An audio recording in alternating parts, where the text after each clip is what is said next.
lead pastor for Apex United Methodist Church, Laura Catherine. So if you would, please lead us in the invocation. On my way here, I was reminded of the way that early in ministry, I was all excited. I was putting on my robe, getting ready to go out and to preach and to be filled with the Holy Spirit. And I was heading into the sanctuary, and somebody stopped me and said, "There is no toilet paper in the men's bathroom."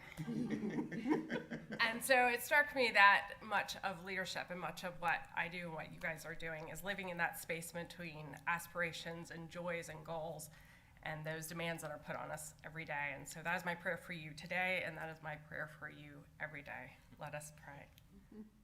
Dear God, we thank you for this evening. We thank you for this opportunity to gather and to dream, to see this town in its best possible ways, to see possibilities, to imagine new beginnings, and to do so mindful that there are daily concerns. Be with us as we stand in that middle space, that we might be stewards of your resources, that dream dreams and vision visions, doing so that knowing that you are a God of love, of discernment, and of peace. We pray this in your heavenly name. Amen. Amen. Thank you Thank so you. much. All right. If you would please join us in the Pledge of Allegiance. I pledge allegiance to the flag of the United States of America and to the republic for which it stands, one nation, under God, indivisible, with liberty and justice for all. All right, thank you so much. We'll move right into our presentations. We do have two presentations tonight, and as usual, I know my colleagues, they get on me because they said this is a mayor's proclamation. Why are we reading? But this is all about teams, so we're going to do it together again. We have the first presentation of Asian American and Pacific Islander Heritage Month proclamation. And again, shared reading, we'll start with Councilwoman Cheryl Stallings.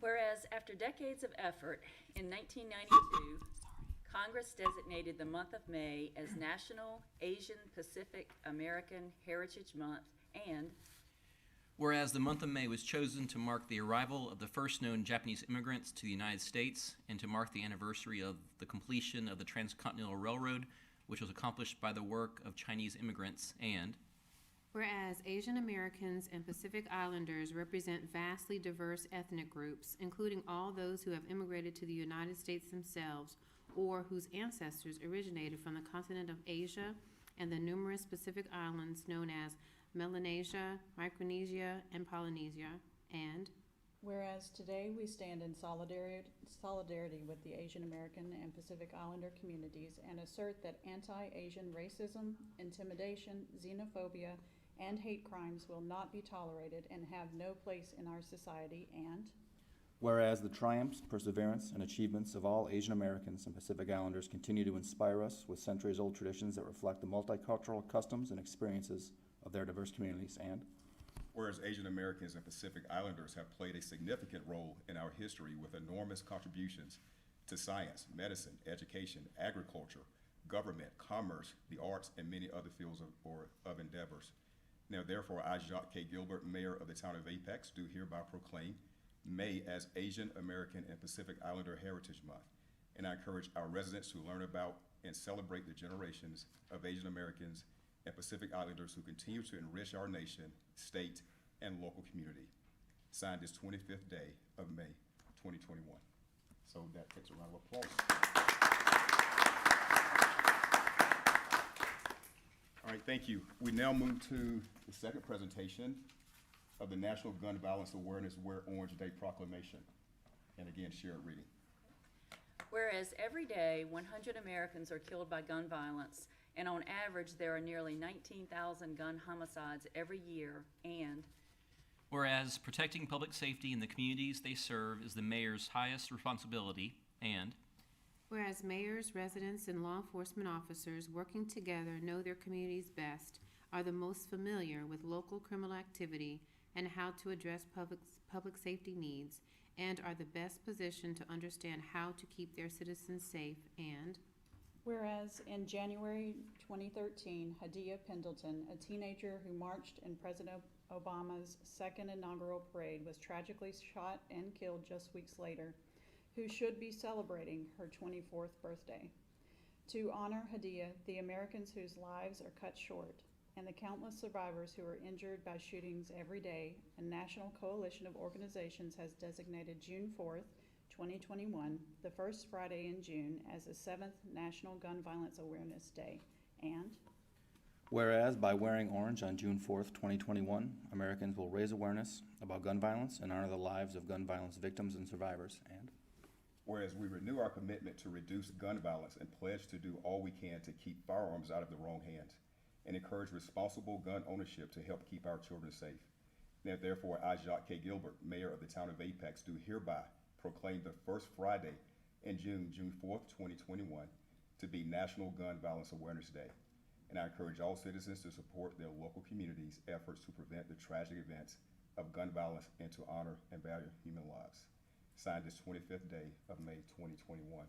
And we do have with us today community member Mr. Tony Cope. If you would come on up and bring your guest, please. Hi. So I'm Tony Cope. I've lived in Apex for 13 years. I'm currently volunteering as the North Carolina Moms Demand Action co-lead. So I appreciate this focus on gun violence. I don't know if you're aware, I've faced with my family 2 active shooter events in Apex. And I think, Jacques, you were there actually on site as a police officer for both of those, right? Mm-hmm. I love Apex, you know. I haven't seen my friends in quite a while, and we're going down to Apex, the peak of the vine, shortly. I just love being here, I love walking around. But as much safety and comfort as we have, we also face the same violence, gun violence, that every community across the country has. And so I truly appreciate your focus and your effort, your energies, and the compassion that it shows. So I truly appreciate it. And I'd like to introduce Megan, who's one of our more active volunteers, to talk a little bit about Wear Orange. That's fine. Thank you, Tony, and thank you, Mayor Gilbert, and the members of the council for having us. My name is Megan Delaney, and I am a resident of Apex for the last 4 years. My children attend Olive Chapel Elementary, and I've been a volunteer with Moms Demand Action since 2018. With Tony, and on behalf of all of the Moms Demand volunteers here in Apex and throughout North Carolina, I want to thank you for proclaiming June 4th National Gun Violence Awareness Day here in Apex. Despite what many in the media and in politics have led us to believe, gun violence is a nonpartisan issue. Gun violence prevention advocates, like my friends in Moms Demand Action, represent the diversity of the American family. We are parents, students, survivors, veterans, gun owners, law enforcement, Democrats, Republicans, and independents and agnostics. We support the Second Amendment and the responsible use of firearms, and we emphasize that with rights come responsibilities.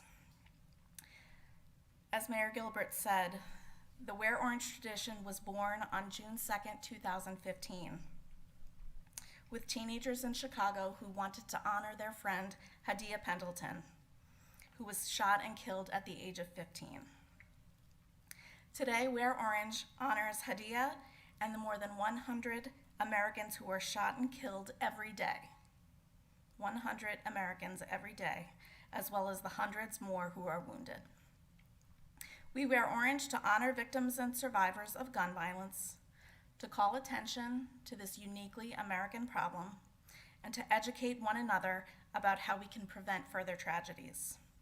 By issuing this proclamation, Apex joins cities and towns all over North Carolina and the United States in affirming our community's shared responsibility toward one another's health and safety. Mayor Gilbert, thank you for acknowledging the importance of responsible gun ownership, and the role played by law enforcement and citizens alike in preventing gun violence. I hope that we can continue to work together to educate our community about gun safety and to keep firearms away from children and from others who would not use them responsibly. If anyone would like more information about Wear Orange and the work of Moms Demand Action, please visit wearorange.org. Thank you. Thank you so much. One second, they want to get a group picture. I want to present you the proclamation. Yeah. If the council wishes, they can stand in the background for a picture. You want to do that?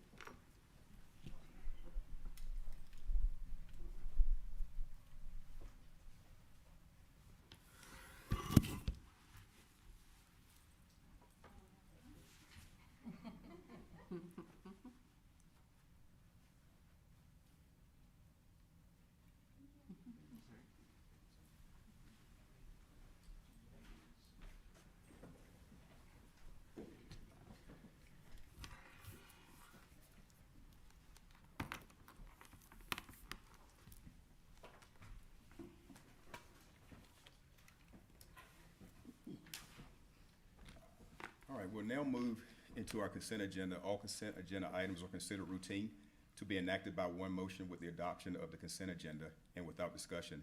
If a council member requests discussion of an item, the item may be removed from the consent agenda and considered separately.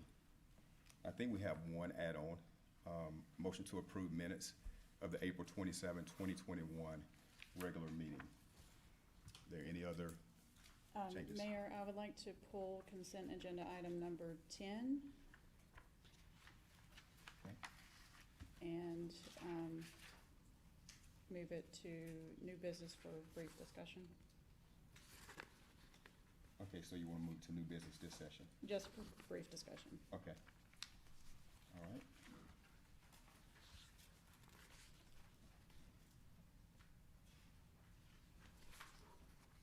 All right, is there a motion to approve the consent agenda? Mayor, motion we approve the consent agenda with pulling the one item and the one add-on. Second. All right, in discussion further? All in favor say aye. Aye. Opposed, no. All right, it passed unanimously. We now move to setting the regular meeting agenda, and I'm not aware of any additions or changes in the regular meeting agenda. Do we have any? Motion approved? All right, I'll second it. thank you. Discussion? All in favor say aye. Aye. Opposed, no. All right, thank you so much. We'll move now to a public forum. This is an opportunity where our citizens, community members can come and speak and present any suggestions, recommendations, or any concerns that they have.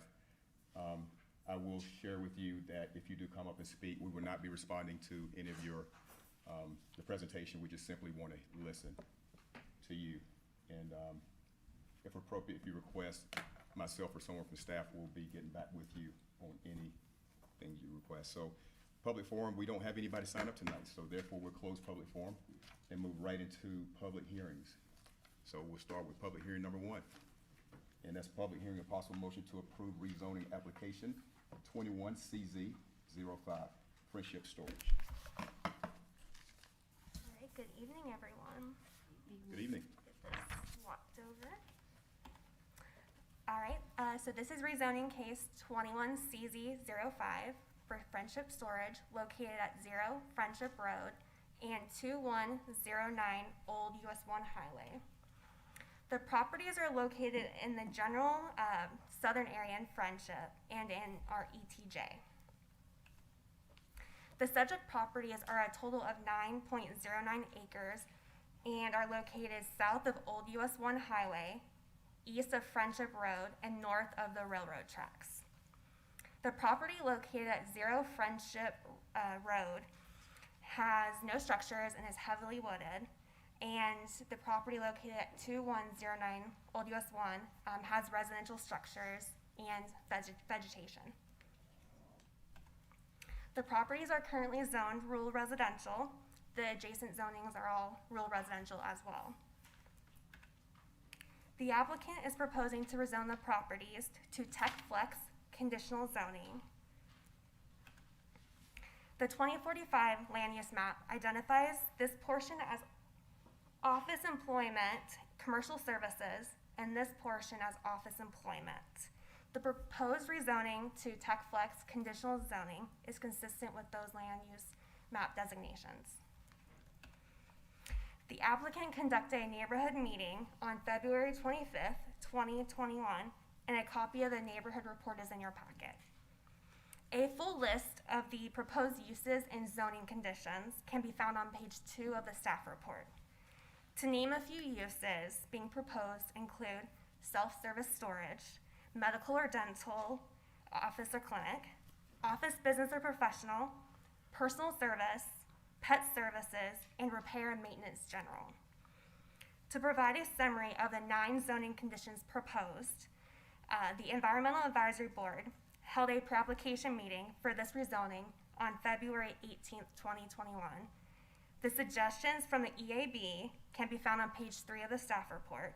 The 3 zoning conditions that were suggested by the EAB have been provided by the applicant as zoning conditions 1 through 3. The applicant provided zoning conditions 4 and 5 that are associated with the supplemental standards for the use self-storage. And zoning conditions 6 to 9 are associated to non-residential architectural conditions that we typically see. Approval of the rezoning is reasonable because the proposed tech flex conditional zoning district is consistent with the office employment, commercial services, and office employment land use classification on the 2045 land use map. The proposed rezoning is reasonable and in the public interest because it will provide an opportunity for non-residential uses to serve the surrounding area while providing flexibility for future development with the surrounding properties. It will also encourage compatible development for the property, increase the tax base, and provide the flexibility to accommodate the growth in population, economy, and infrastructure consistent with that contemplated by the 2045 land use map. The planning board heard this at their May 10th meeting and voted with a 7-1 that recommends approval with the conditions as offered by the applicant. Planning staff can recommend approval with the conditions as offered by the applicant. I'll be happy to answer questions as well as Mr. Bill Daniel in our office. The one who voted against it, they say why? Yes, and it is in your planning board to town council report, and I do apologize for not bringing that up. It was basically because, and I'll read it.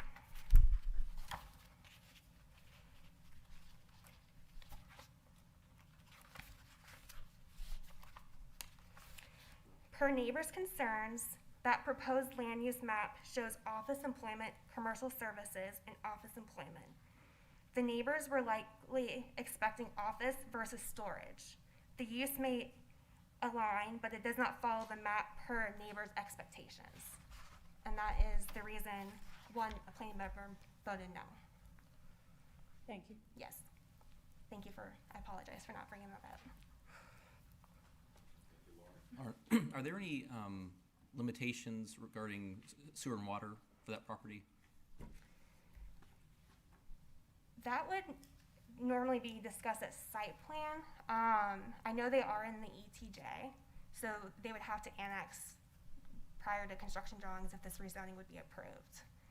I guess I'm asking, is there a topographical reason that they wouldn't have sufficient sewer and water? I will, not that I'm aware of, but I can let Mr. Bill Daniels from an engineering perspective for his site layout. Any other questions for Lauren? Given it's a heavily wooded lot, can you speak to, and I don't know if this is appropriate now or if the applicant wants to speak to it, in terms of tree preservation and natural resource preservation as much as possible. Can you speak to that? I know that they did provide, during the EAB, there is a zoning condition that they will not reduce the buffers.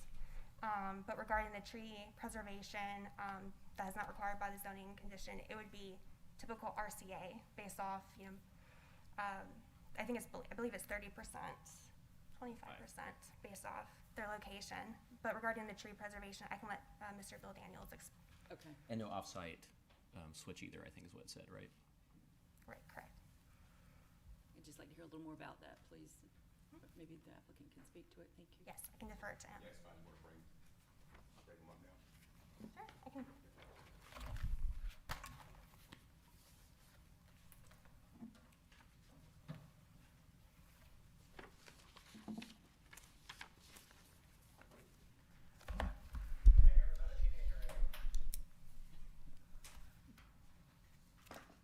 Mayor, council members. My name is Bill Daniel with William G. Daniel and Associates, representing Turco Properties regarding this rezoning. And just to emphasize a few points that were sort of brought up, or to address those somewhat, the only objection at the neighborhood meeting that I recall was the one that has been expressed here, which is, I think, a perception of self-storage as opposed to what was being expected across the road. And we feel that with the conditions that are proposed, which, just to call your attention to them, we have a condition for a 30-foot streetscape type A treatment along the road. And we have undisturbed buffers that can't be reduced. That's fortified in the conditions, or reinforced through the conditions.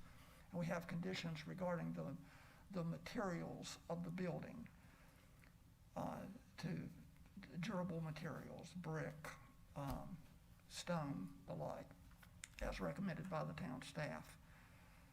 And as far as the tree preservation, the tree preservation would be shown on the site plan once we have identified, once we've performed the environmental assessments and actually designed the site. Right now, we don't know that exact area for the tree preservation.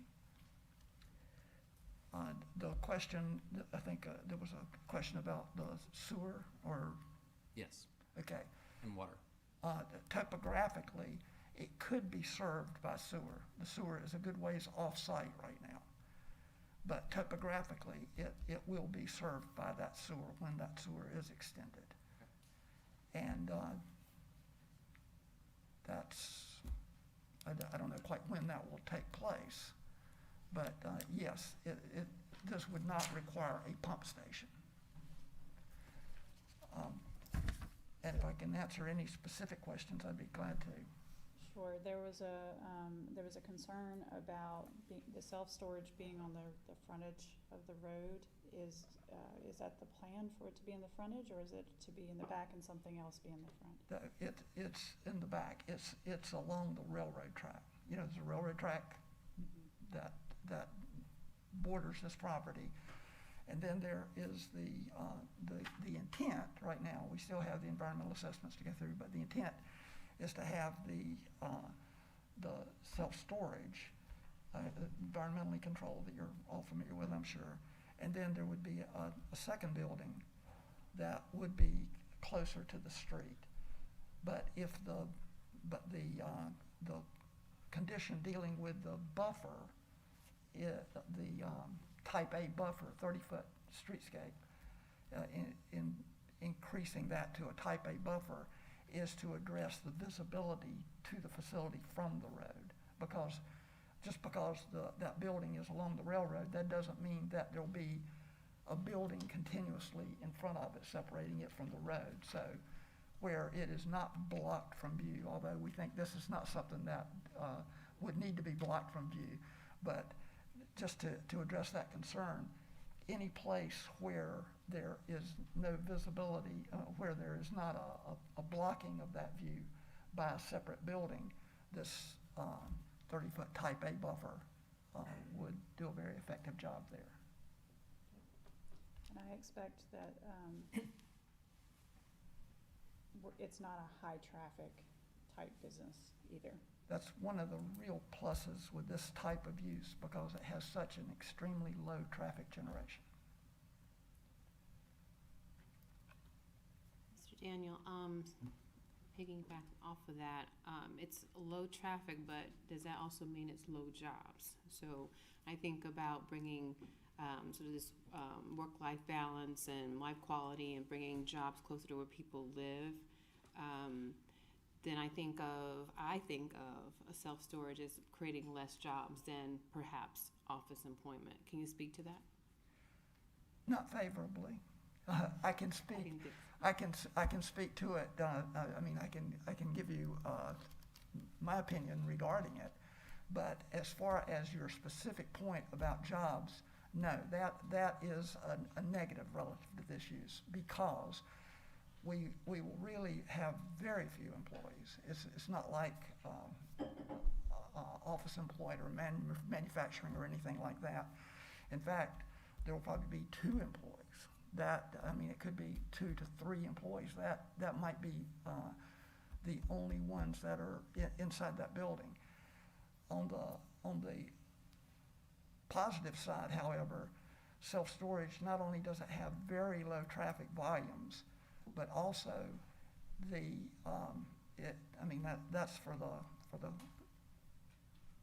the actual servicing of it. I mean, with clients, you have very few because it's frequented very seldom, but it is a convenience factor for the neighborhood, and so having it close when it is needed is a plus.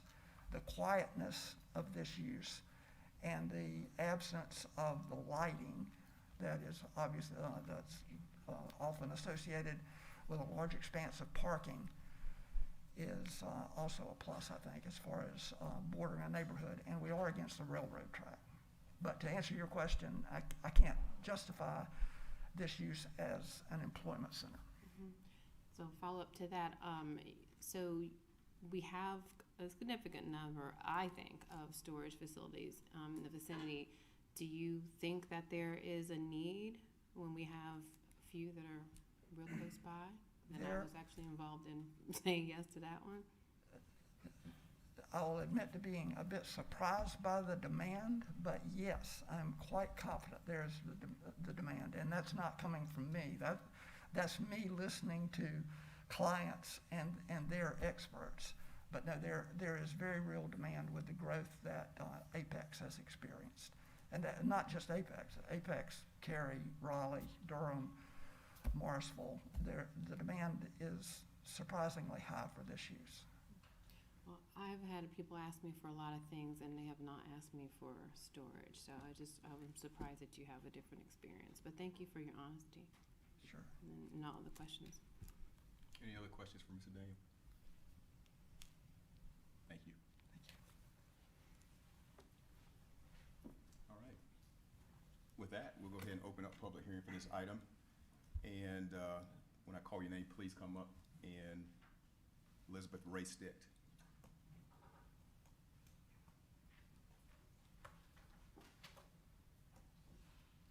If you would just give us your name and your address, please. Sure. Elizabeth Ray Stitt, 3113 Friendship Road. So I have owned property and lived in Friendship for 29 years, and I'm within walking distance. And I put a packet together for you that's been put in front of you. So on the first page of the packet, you'll see a page out of the Advanced Apex plan. And then if you look at the second page, you'll see where I have aligned that particular concept to the location of these 2 tracks. So for us who live in this community, this is our main street. This is going to be our downtown. So we are not in support of a storage facility going into that location. We would be open to other conversations. We would love to have a gas station, love to have some food. You know, there's other options, but we're not in favor of having the overflow closet being right there in the downtown area of our community. The bigger problem that I see is when I talk to my neighbors, there is a lack of trust in this entire process. And I had the opportunity, we had a conversation about that lack of trust. And it goes to many things. Part of it has to do with the fact that we were trusting that if development was going to occur in our area, it would be similar to this Humiala development concept that was approved 2 years ago. So for it to no longer be the plan, it just feels a little bit of a violation because we're new to the process. We're not used to having development come out our way. The second issue where some of the trust comes in is at the May 10th Planning Board vote. Keith Braswell, who is a board member, chose to abstain from voting because it was disclosed that he had an interest in the project. And there's nothing wrong with having an interest. It's just in the 36 pages of the application that was on the town's website, his name was not mentioned. And we would just like to know basically what his involvement is, if any, that could influence this project. The last part that's concerning is the application itself. So if you look on page 3 of the packet, you'll see that one of the owners is Cool Pools, North Carolina. And as a part of the normal application process, you'll see on page 4 where they authorized Mr. Daniels to speak on their behalf. Then you'll see pages 5 and 6 next where Cool Pools say they own the property. Well, as of today, Cool Pools does not own the property. They sold the property on March 22nd and the deed was recorded March 26th. So you will see then on page 7 of the packet where Wake County had updated the property records. Then on page 8, 9, 10, I included a copy of the deed showing the transfer. It is concerning to me that we are 60 days from the date that this property was sold and the application has not been updated. And if my understanding is correct, you need to have the legal owners be party to the application, and that is not the case. So I don't think you can vote on this tonight.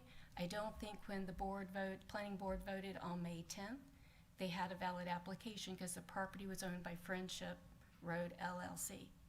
Instead, I'm gonna have to. Cut me off. I know, I've never talked less than 3 minutes in my entire life.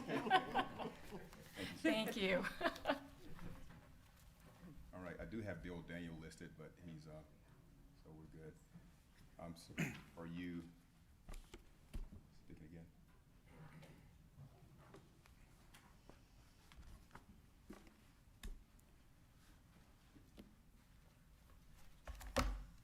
The ownership forms, the permission forms were associated with our application, the right to file the application. And that owner owned the property at the time that we did that and prepared it.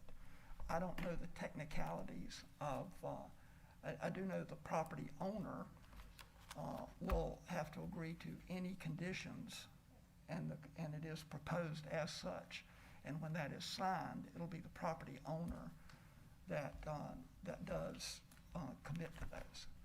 But I don't know how to address the fact that ownership has changed in the process. Yes, Councilman. Mr. Mayor, I was gonna call a point of order and ask our attorney to weigh in here on this topic, if we could. Sure. 1 second, Mr. Daniel. I don't know that I'm prepared to weigh in on this. I don't know if planning staff has an interpretation of the UDO and what it requires as far as the application signed by the owner. So typically when we become aware of a change in ownership, we get an updated application, updated agent authorization form, and ensure that the current owner, all the information is updated as that change happens and before it comes to public hearing. That's been our typical practice. I'm not aware of a situation where we were unaware of a property ownership transferring property ownership. So we typically would have updated that information, and the legal notices would have gone out with the ownership.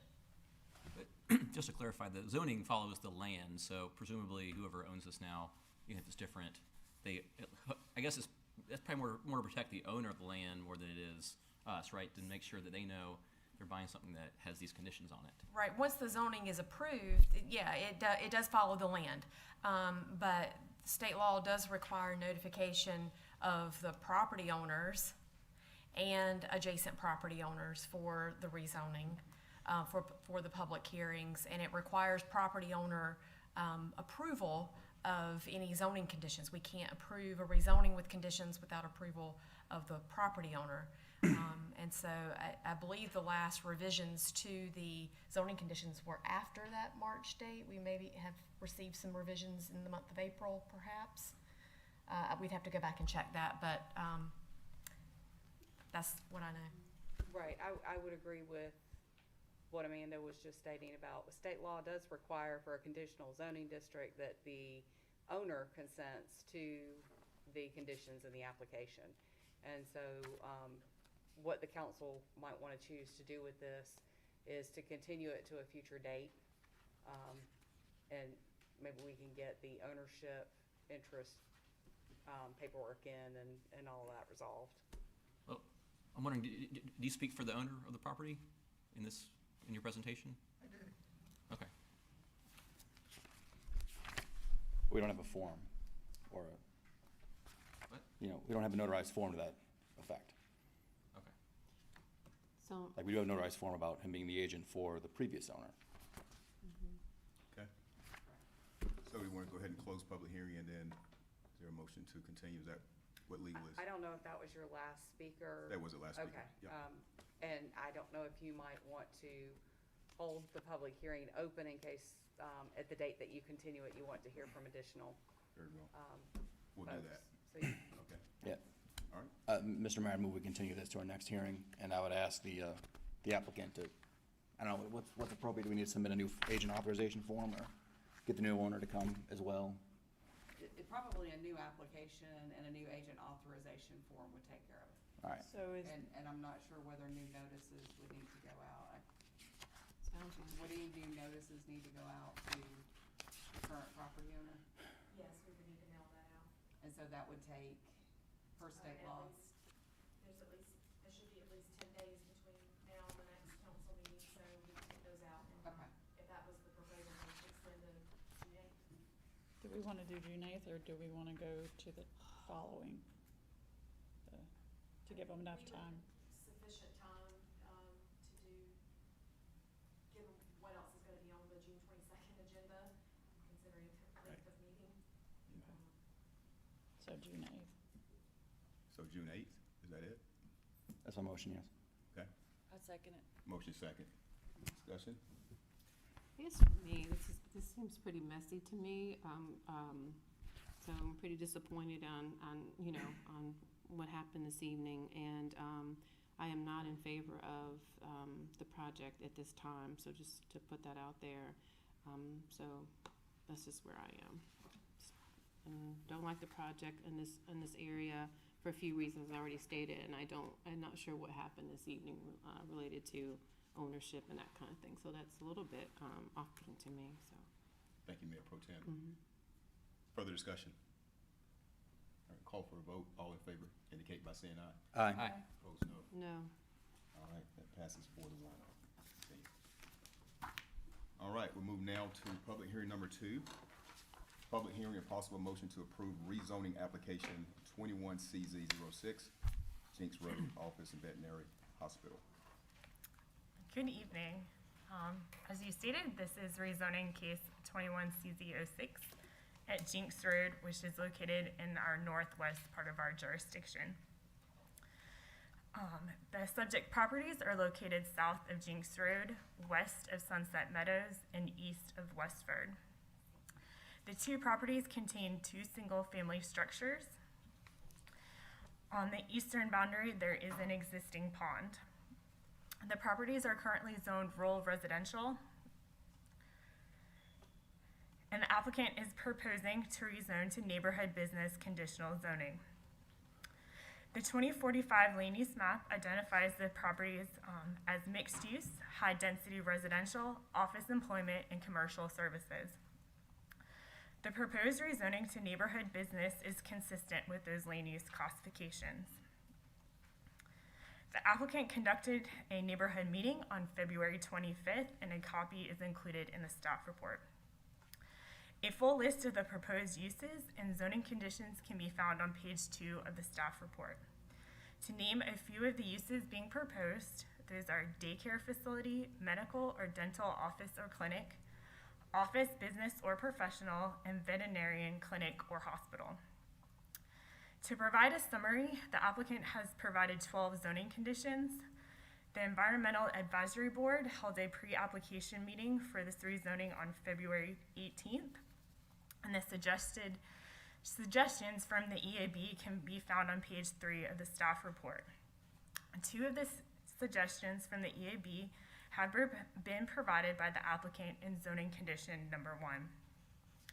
The applicant has provided architectural zoning conditions, which are 2 through 5. Zoning condition number 6 is to address the existing pond. If the engineering studies confirm the dam is structurally sound, then the existing pond shall be retained. Zoning conditions 7 and 8 are related to the transportation improvements. The planning board held a public hearing on May 10th and voted to recommend approval. The planning board recommended that further discussion happen between the applicant and the neighboring residents on a mutual agreeable fence solution. Since the planning board meeting, the applicant has added zoning conditions 9 through 12. A 30-foot type B buffer shall be provided along Sunset Meadows. The developer shall not construct sidewalk along Sunset Meadows per request from the neighbors. All non-residential buildings shall provide solar conduit for the future installation of rooftop solar panels. And the applicant has provided a fence exhibit. A 6-foot wooden fence shall be constructed, shown in addition to the 20-foot type B buffer required by the UDO. Where a fence is not installed, a 30-foot type B buffer shall be provided. Planning staff can recommend approval of the rezoning because the proposed neighborhood business conditional zoning is consistent with the land use map and will provide for non-residential uses to serve the surrounding area. The applicant is also here to answer any questions that you may have. Okay. Any questions for Ms. Lofton? Okay. Mr. Jeff Roach.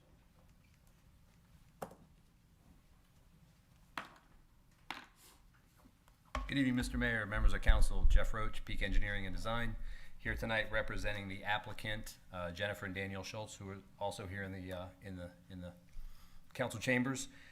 Also the property owners, Ms. McMains, who's here as well, and also the Hobbs family, representing all of them, as I have a signed affidavit from all of them, I promise. Sorry to make jokes.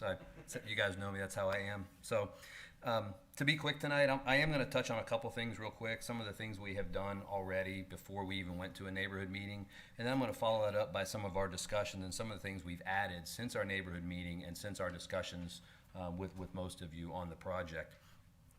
The first one is 6.7 acre rezoning to B1 conditional zoning for non-residential uses as staff outlined. And by the way, I want to thank staff. They've been great to work with as always. You guys have the best staff around in Wake County, so that I get to deal with. So just want to point that out again. The request is in keeping with the town's adopted master plans, including 2045 land use map, the transportation plan, bike ped plan, greenway master plan, and all the others. The project obtained a unanimous approval from planning board, which, being grilled from Tina for a little while, we agreed to work offline to work on the fence, and I'll go into that here in a moment. But I feel very good when I come in with a unanimous recommendation from planning board these days. I was grilled. I consider it being grilled, Ms. Dozier. I was asked a lot of questions. So the 2045 land use identifies the area staff went over as a mix of high-density residential, retail services, office and employment. This recommendation or this proposal meets those requirements. We have a public street extension that's coming out of Westford that will actually assist with transportation patterns in the area. Haybeck Lane will be extended up to Jinx Road here at White Oak Grove. We're also doing a left turn on Jinx Road into the property, restriping and doing some additional pavement work in this area here. So that public street will get extended in.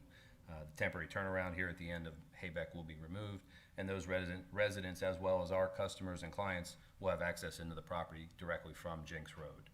We are not proposing any access over to Sunset Meadows. All of our access is directly to Jinx or Haybeck Lane. Plenty of pedestrian connectivity with sidewalks or multi-use paths along Jinx Road, Haybeck Lane, internal sidewalk connectivity.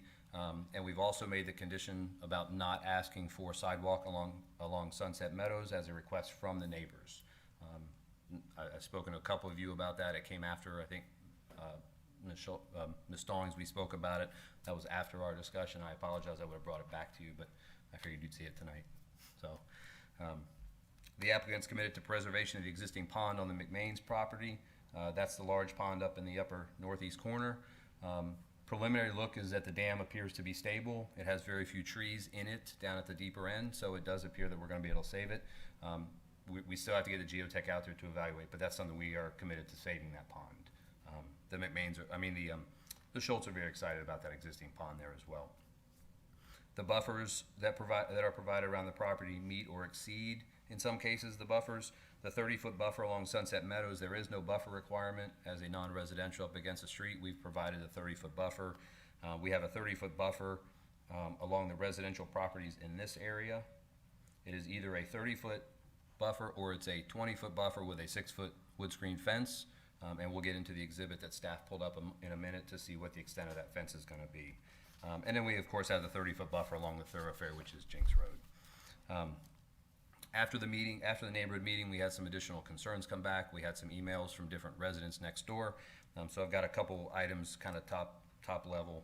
The fencing, the applicant agreed to a zoning condition, and that's what staff went into, to propose about 125 feet on the Meach property, which is this kind of northern boundary. This is Mr. Meach's the Meach family's property here. The 125 feet will begin about right here and go to the property corner. We've also proposed 225 feet, which takes the entire western boundary of the Reeder property, along with another 50 feet to block the line of sight and to provide some security for him when people are coming in or out of the building.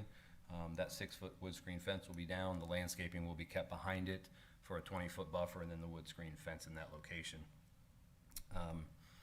The lighting, we've already started discussions with Rodney Smith with the town electric department on site lighting opportunities, what we can do here. There will be house side shields, of course. We've got the 3500K standard now for the lighting, and we're also working on additional plans to provide additional parking lot screening, so when cars do pull in, they'll have a row of landscaping in front of them that will grow in and block those headlights from getting off the property.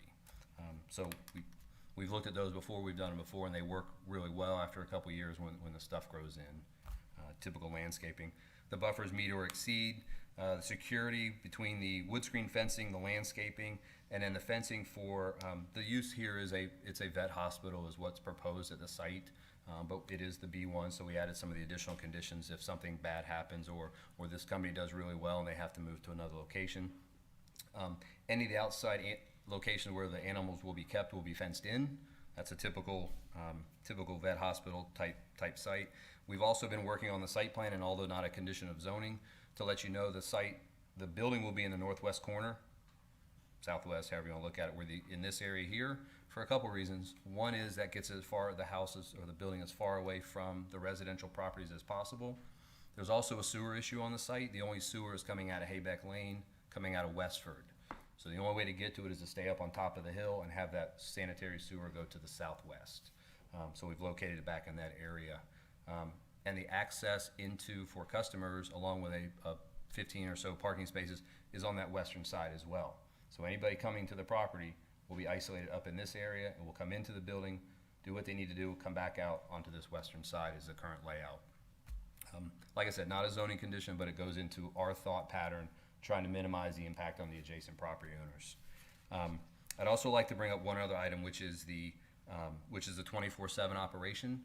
So vet hospitals in North Carolina, based upon the North Carolina Veterinary Medicine Board, requires all vet hospitals to be able to serve their patients 24/7. This site is no different than that. Or they can sign and I don't know the exact wording, but Jennifer will be up in a moment to speak to it. They can sign a service form with another facility that does provide it, but they're all required to do that. And like I said, I will defer to Jennifer Schultz, who will be up in a minute. She's the expert in here. She's the veterinary doctor. She'll be up. She's the vet coming in, and will be able to explain it to you much better than I will, more eloquently, of course. the zoning provides for the small-scale, neighborhood-style, non-residential development, not unlike dozens of other projects here in Apex that serve the neighborhoods. Future design documents will focus on the integration of the project into the surrounding community, provide services to the underserved western portion of Apex where there are no vet hospitals in this area at this time. So here, like I say, I'm here tonight on behalf of the Schultz family, the McMains, and the Hobbs, representing this project, and I hope to garner your support tonight. And with that, I will save my last minute and a half or so to answer any questions you have. Jennifer is here also to answer questions. She will be up to speak to you guys as well. So I know that's a lot of information, but I am open for questions. You just mentioned integrated into the neighborhood. Can you speak to that a little bit? Yeah, so not so much the Sunset Meadows neighborhood, because we're trying to isolate ourselves away from that. When I say neighborhood in this context, I'm speaking of the entire area. We're speaking of White Oak at the Preserve at White Oak. We're speaking of Westford Pud. We're speaking of those residents that are moving in up on Wimberley Road or already live on Wimberley Road. This small-scale, non-residential type development in this location, I think, is what's here for a while, because if there's any other, I'm going to go back to the land use. You can see the land use plan shows a lot of smaller single-family residential lots in the area. So really, you're looking at a full redevelopment until any of those lots start to redevelop. So I think this is probably the only non-residential up along Jinx Road, but it provides those neighborhood-type services, not a grocery store. We removed pharmacy and a grocery store from the list of uses based on request from Planning Board. We see those uses being more in Westford or down along the 64 corridor. So, and I say we, that's discussion with the owners and with staff. So. Thank you. Other questions for Mr. Roach? I think the Reader couple had talked about concerns about headlights, into their property. Do you think the fence will address that concern? I know there's going to be trees as well, buffers. But. Honestly, I do not. More because of elevation than because of a wood screen fence versus landscaping.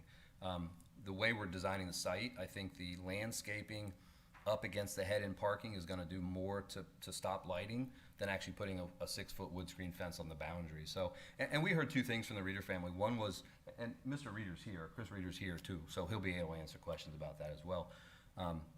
But we talked about not only the security of the site, but also the visibility and the lighting were the two concerns that came with the 6-foot wood screen fence. So my comment at Planning Board was that I think that landscaping in the parking lot would do more than a 6-foot wood screen fence at the bottom of the hill, even with the existing landscaping that's there, simply because of the elevation change. Anyone else? There was some mention of some large old pine trees on the western portion of the property by the border. Do you know to what that's referring to? I don't at this point. At this point, we haven't gone into identifying where the trees are. We typically do the surveys after zoning to identify those large trees for preservation. I do know that if it's inside that buffer, it's a required tree save. So part of our identification, and we're working with staff through minor site plan, is to identify those trees and to preserve if possible. I think referring to a tree you and I talked about was a specific tree, but I can't remember. The willow, the weeping willow tree? Yeah, I think was that what you were speaking of. There's a mention of really old trees in a certain area. I don't think it mentions the type. So.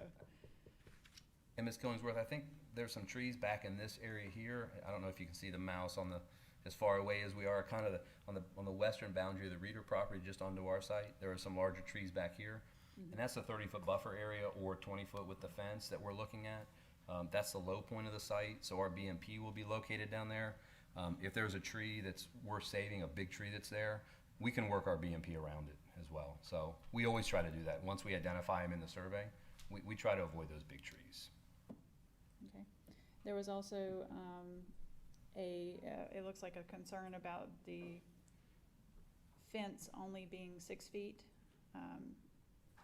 Was there a discussion that you're aware of for it to be as high as 8 feet?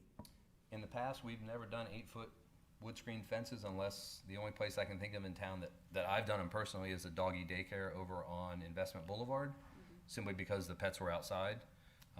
So the purpose difference between a 6-foot screen fence, and I'll turn to staff. Can we do an 8-foot wood screen fence, or is 6 the maximum? 7 feet is the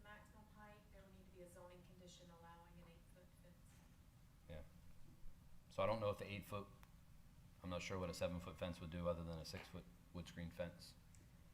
I think the thought is just, the higher it is, the more light is gonna block. And making sure that any animals, it depends on the size of the animal. I'm hoping they can't jump a 6-foot wood screen fence. I don't, I'll turn to, don't shake your, she's bad, you're shaking her head. I mean, there are probably dogs that can jump an 8-foot wood screen fence, and I don't think I want them near me anyway. Right. But, I have had a dog that can jump a 6-foot fence. and one thing to point out as well, the way that the site is operating, everybody when they come in has their dog on a leash. So from a security standpoint, pets are required to be leashed when they come in.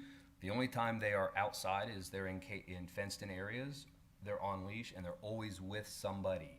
They're not left outside like a doggy daycare. So I want to make sure that's clear as well from a security standpoint. So I think the wood screen fence serving both a security purpose and the screening purpose, I think a wood screen fence is kind of what we've always looked at and said that would provide the screening and the security that's needed. So I think, to me, this is just, it's response to a concern from a neighbor. And the neighbor is saying that they don't feel like 6 foot is sufficient enough, so. And the question is, how many neighbors brought that question up? So I'm just asking, was it 1 or was it 10? And I don't know, I don't really think it matters at this point. I think it's just, if someone lives close by and they're concerned that a 6-foot fence is not gonna contain an animal, because they might have kids or whatever, then it's something to think about as a condition, so. And I'll refer to the Schultzes on this one, but my opinion is a 6-foot fence, but there again, my opinion. I know, should I preface it with my professional opinion? Is that better? Your professional expertise. Expertise, there you go. Okay, I apologize. I'll start using that phrase. That's all. Okay, That's all the thanks, concerns. Councilwoman. You have anything? Yeah, Mr. Mayor, thank you. I'll just start by thanking you and the neighbors as well. It's been a long process here. There's been a lot of conversations. I appreciate you've been very responsive.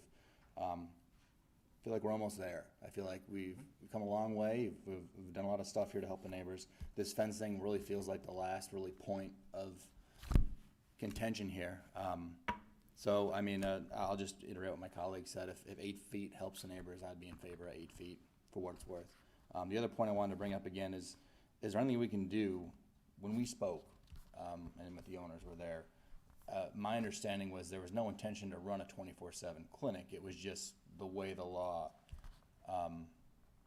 the way the law was written, you had to be classified as a 24/7 clinic. Is there any movement on that? Is there any way we can get a condition saying that it's not going to be 24/7, give some certainty to the neighbors? I will turn it over to Jennifer with that one, but I truly believe that the licensing board does not allow that. And I apologize. I actually printed out a section from the North Carolina Veterinary Medicine Board's rules and regulations. It is North Carolina Administrative Code, Title 21, Chapter 66, Section 0.200, under the practice of veterinary medicine. It actually states that, and Jennifer, if I'm misstating this, please jump in. The following minimum standards shall apply to after-hours emergency services. The veteran is the owner, available by telephone, pager, or answer machine, membership in an after-hours service facility or organization that agrees with a vet to assume responsibility for the care, and an agreement for this care with another facility in the same general community area or region, and a notification of the name, address shall be posted on the door. It's my understanding, and I'll let Jennifer address that in a moment, it's my understanding that they will provide notification on the door that if somebody shows up at the vet hospital after hours, that's where they will be referred to another location. I can't guarantee that because it also allows them to do the pager, to page her and wake her up and say, hey, my dog, I don't know, broke its leg, or whatever the issues are. But I'll let her address that one. But I just wanted to point out that there is no flexibility in the administrative code other than to say you can either be 24/7 or you have to provide a signed agreement with somebody else. So yeah, I don't know how much flexibility. I don't have any, but I will turn it over to them to answer that question too. Okay. Any other questions for Mr. Roach? That was not a grilling, by the way. Thank you, guys. All right, we'll open up public hearing on this item. and call our first person to present comments, Jennifer Schultz.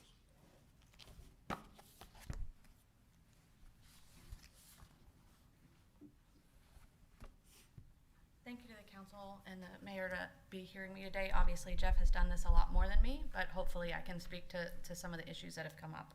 I am a veterinarian. I specialize in rehabilitation and sports medicine, which is a relatively new section of veterinary medicine that's not probably common to most of you or most of Apex. We've been looking for a site to expand because this is really in demand, and honestly wanted a site with a lot of green space because a lot of these dogs are, I see dogs after surgery, but I also see canine athletes, and I need a big area for them to be able to go. Not that they're out on their own, but these are often really highly trained, very skilled dogs that we need to be able to, say, set up an agility course or something like that. I love Apex. I've lived here since the late 90s. We live 5 minutes from this site. I was so excited when it came up because it was just the perfect size with the pond and everything on it. So, we bring a lot of excitement on that side. As far as the questions that have come up that are more specific to me, for the boundary or fence issue and concern about that, I realize that the fence questions have come up with respect to lighting, with respect to security from people, and with respect to security from loose dogs. So my current rehabilitation practice, so we have what's called a 2-boundary rule for dogs. So they have to be restricted by 2 different things, 2 doors, a fence and a door, right? So when they go outside, the outdoor facility will connect directly to the building, and the dogs are on a leash. So when we talk about, yes, I know dogs that can scale 6-foot fences and jump over 6-foot fences, but any fence that's down at the boundary, the dogs shouldn't even be down there. They would be contained in a fence that's much farther up or on a leash. So, and any fence proposal that I've seen, either from our side or from Jeff helping us or from the neighbors, it is a boundary. It's not a containment, because we're not talking about fencing the entire property. I think that would look horrible and not fit in with the neighborhood, right? To put any size 6-foot fence around the entire property. So it would really just be a barrier down at the bottom, but I don't ever anticipate a dog being down there because, and again, we're not to site plan yet, but what we're talking about is having a larger fenced areas up from that. So the dogs are in the building, which Jeff has already talked about is up towards the road, or in a fenced area. So yes, a dog might scale a 6-foot fence, but a dog should never get down to the bottom of the property outside of a fenced area through 20 feet of buffer and then to that 6-foot fence to jump over it. I think Jeff spoke well to the lighting issues. There's just such an elevation drop. I don't think that an 8-foot fence is going to block lighting because of the way the elevation drops. As far as the issues with respect to our restrictions. So when we get way far along in this process, right, I can't apply for my veterinary practice permit until 30 days before we open, right? So we put it in, we have to be inspected. And that's at the point that the inspectors and the veterinary medical board make a decision as to whether they would accept a referral of services form for a referral of emergency care. Okay, so that's years away before I could say for sure that the board would allow me to have any restriction on hours. Additionally, from the perspective of a lot of patients I treat, my colleagues in emergency medicine, while they're very skilled, don't see these issues. And so there are absolutely issues that may come up specific to one of my patients that I need to be able to go in after hours and see them. And so that's why we're opposed to any sort of hour restriction. It's not our intent to run a 24/7 facility. It's just that I can't agree to a restriction because I'm bound by an entirely different set of rules from them. Thank you so much. Yes, sir. One more thing, can you just state your address just for the record, please? Yeah, it's 7709 Green Level Church Road. Thank you so much. Yes, sir. All right, I'd like to call up Christopher Reeder.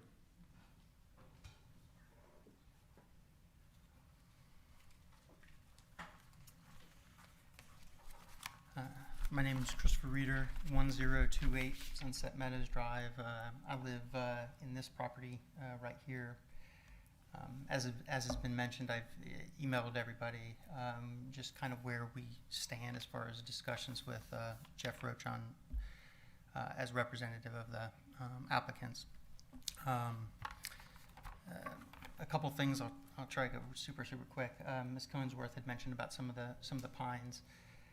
There's a lot of trees that are kind of over in this area. I know that they're planning on a retention pond in this area, and I was trying to find out whether or not there was a way to have a condition to really try to keep a lot of these. This is a real high canopy area, so these are 50+ foot trees.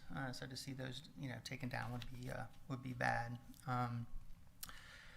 So a couple weeks ago, I spoke at the meeting at the planning board, and I expressed a number of concerns that I have and that my neighbors have about this rezoning for the 24/7 vet clinic. Among them is the fact that, as Dr. Schultz mentioned, it can operate at 24 hours a day, 7 days a week. So that invites traffic, lights, noise for the entire year. We've discussed the desire by neighbors to have that fence constructed along the border.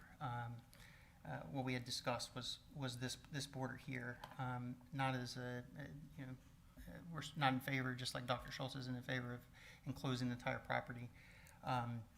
But I had sent along a drawing of kind of what we had proposed. We feel that fence can be a deterrent for animals, not a containment for animals, but a deterrent for animals on the property.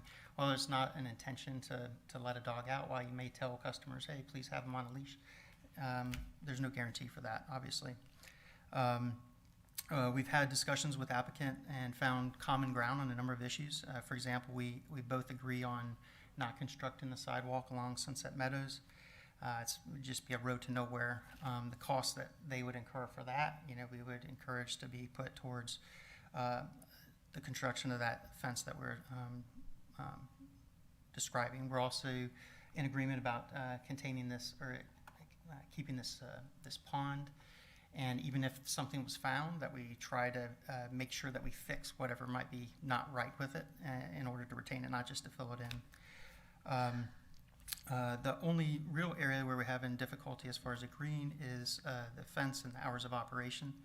The applicants own a vet clinic, which is 6.8 miles from this location, that any patient could be referred to.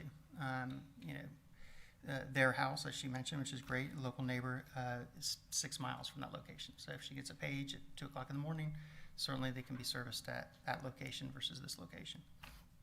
And we'd ask that this rezoning includes that language so that whether this property or another property, it doesn't operate as a 24/7 business.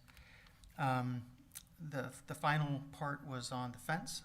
Like I said, we believe it will keep lighting from the cars and trucks. I don't believe that there's this grand elevation change of, it sounds, the way they're describing it sounds like it's like hundreds of feet, and it's not. We're not, like I said, we're not requesting that a fence be built out to Jinx, but just as a barrier that helps deter animals from leaving. And it also provides a privacy. My kids have a playground back here that they play in all the time. I let them out to go play and explore. There's nothing between here and, for example, the McMain's house. We can see right to the back of their house. Thank you very much. Yeah. All right. Thank you. All right, I'll close public hearing at this time. The matter is back to council for discussion. We have, email comments. Oh, I'm sorry. Yeah. Yeah, so we received 6 emails to the public hearing. The first one is from Vincent Newman, and he lives on Sunset Drive. He has concerns over dogs barking. He would also like to see a fence and the sidewalk not installed. The second email was from the Wolfgangs. They reside at 1049 Sunset Meadows Drive in Apex, and they would like to express their concerns around the proposed 24/7 vet office to be built. And they would also like to see the fence in conjunction with the dense border of shrubbery. This would also help to increase the safety while helping to decrease noise and lights. they would also express concerns over the sidewalk on Sunset Meadows. The third email is from Megan Reeder, and she also expresses concerns over the 24-hour business and the fencing. The fourth email that we received is from Mark Meach at 1040 Sunset Meadows Drive, and the property abuts the southern. They have lived there for 25 years, and they also expressed concerns about the fence. And the fifth email is from Ryan Carfly at 1017 Sunset Meadows Drive, and he was expressing concerns about lighting, fencing, and security for the property.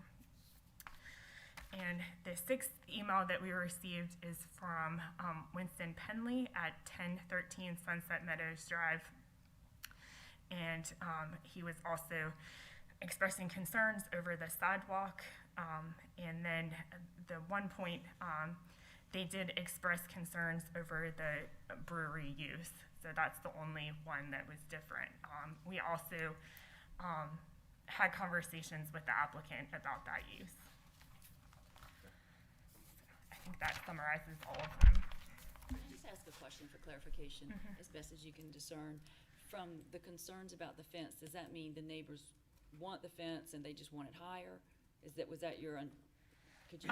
They would like to see the fence extended further is kind of what, Further than what's being shown?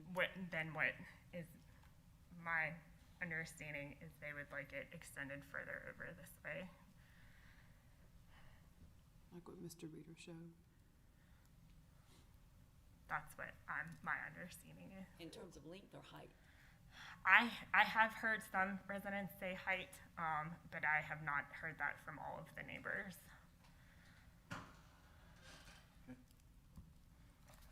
Is there any way to get the consensus about that? I mean, as we just try to, mitigate over the fence, or is there a way to do that? Any thoughts, colleagues? My preference is that if the applicant would provide a zoning condition for the 8-foot fence, I think that would be acceptable to some of the closer neighbors here. Some of the ones being most directly affected by this. I would differ. I'm okay with that. Come on up, Mr. Roach. Yes. Since Ms. Killingworth asked a question, in speaking with the applicant, if that's the question, as the exhibit that we showed staff with an 8-foot fence is acceptable, the applicant's willing to do the 8-foot fence. Like I said, I'm not sure it will take care of all the problems, but it may help a little bit more. So. Thank you. Appreciate it. Mr. Roach, I have a question, as long as you're back up here. With regard to the trees on the western end of Mr. Reeder's property, have we been on site, and are we sure that a fence won't potentially, because if we put a zoning condition here requiring a fence there, I'm worried we might have to take down some trees. I had the flexibility to work with staff to meander through there to avoid any large trees. So what we will do as part of our survey is identify where those trees are, and if we can either meander or slide the fence in and out. Because it's not and Amanda, correct me if I'm wrong, please, because the fence is not taking the place of landscaping, I can put it anywhere in the buffer. Is that correct? How was the condition worded? The condition, to me, was worded really strictly, like if it said refer to Exhibit A. So Exhibit A is a drawing of a fence, you're saying it's a zoning condition, that's where the fence got to go. Yeah, and all we're saying is that we want the flexibility to move that fence in and out of that 30-foot buffer to avoid the trees. Yeah. I don't know if that's wording that staff wants to. And that's certainly something And that was my intent as well, Yeah. was not to force it to be in one location, but to meander if there's a tree that is worth saving. If I can have one moment to read the exact wording of the condition.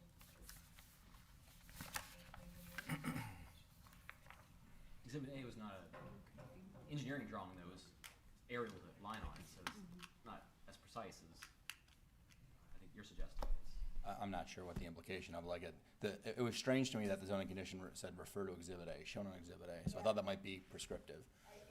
I would interpret it as being prescriptive as shown on Exhibit A, meaning that it needs to be in close proximity to the property line, so there could be additional wording added that the fence could meander within 20-foot buffer area to avoid, Would it be preferable or just, preserve trees. would it be preferable just strike as shown on Exhibit A? And just say, we're putting a this foot fence on this part of the property, this foot fence here. So the purpose of the exhibit is to show the point on, against the niche and the rear properties where Okay. the fence generally would be located. Otherwise, it could be along any point of the, for that distance listed on the niche and rear properties. I understand what, I think we're trying to get to the same. Yeah, I'm just trying to help. Yeah. Yeah. I'm trying to write down language as to what All I right. think would be a reasonable, While you're doing that, can I ask some questions about lighting and what our UDO is gonna require here for this business? So we had some discussion about it being 24/7.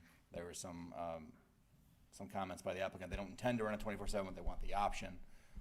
What is our UDO gonna require, given the zoning district here and the zoning conditions? Is it gonna have to be lit 24/7?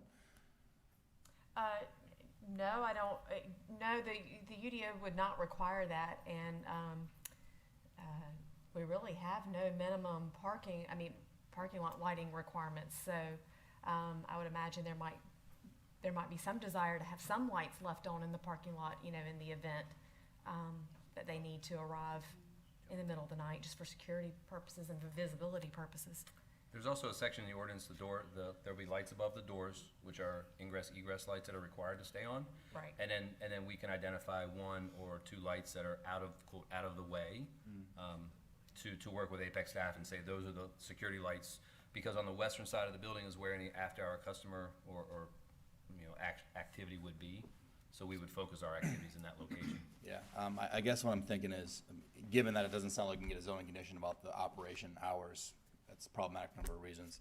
I'm just thinking out loud, is it possible to have a zoning condition speaking to the lighting of the site in the event that, something about the lighting to give us some assurance that we're not gonna have all these parking lights blaring on? I think it'd be a really hard condition to write. I don't know if I can, make a commitment to staff to work with staff to, do some, I don't know. I don't know how else to do it. Because we're not to the lighting design stage yet, so it's hard for me to go to staff and say, here's where I want this light to be on, when we don't have the stuff with Rodney Smith yet either. So I understand Councilmember Mahaffey's intent, and we'll work to that intent. I don't know how to put that as a zoning condition, though. Other than I'll show it to you when I put it. How about this? I'll show it to you when we get it designed. Okay. You want me to write that down? I know, but I do have it. Yes, They say don't put that. Write it down. Write and that then- down, please. Fence shall be entered within the buffer along said properties. 'Cause I that's think what it says the fence may, I think it means that the fence may meander within the buffer to avoid, along said properties to avoid. removal of Existing vegetation. existing trees.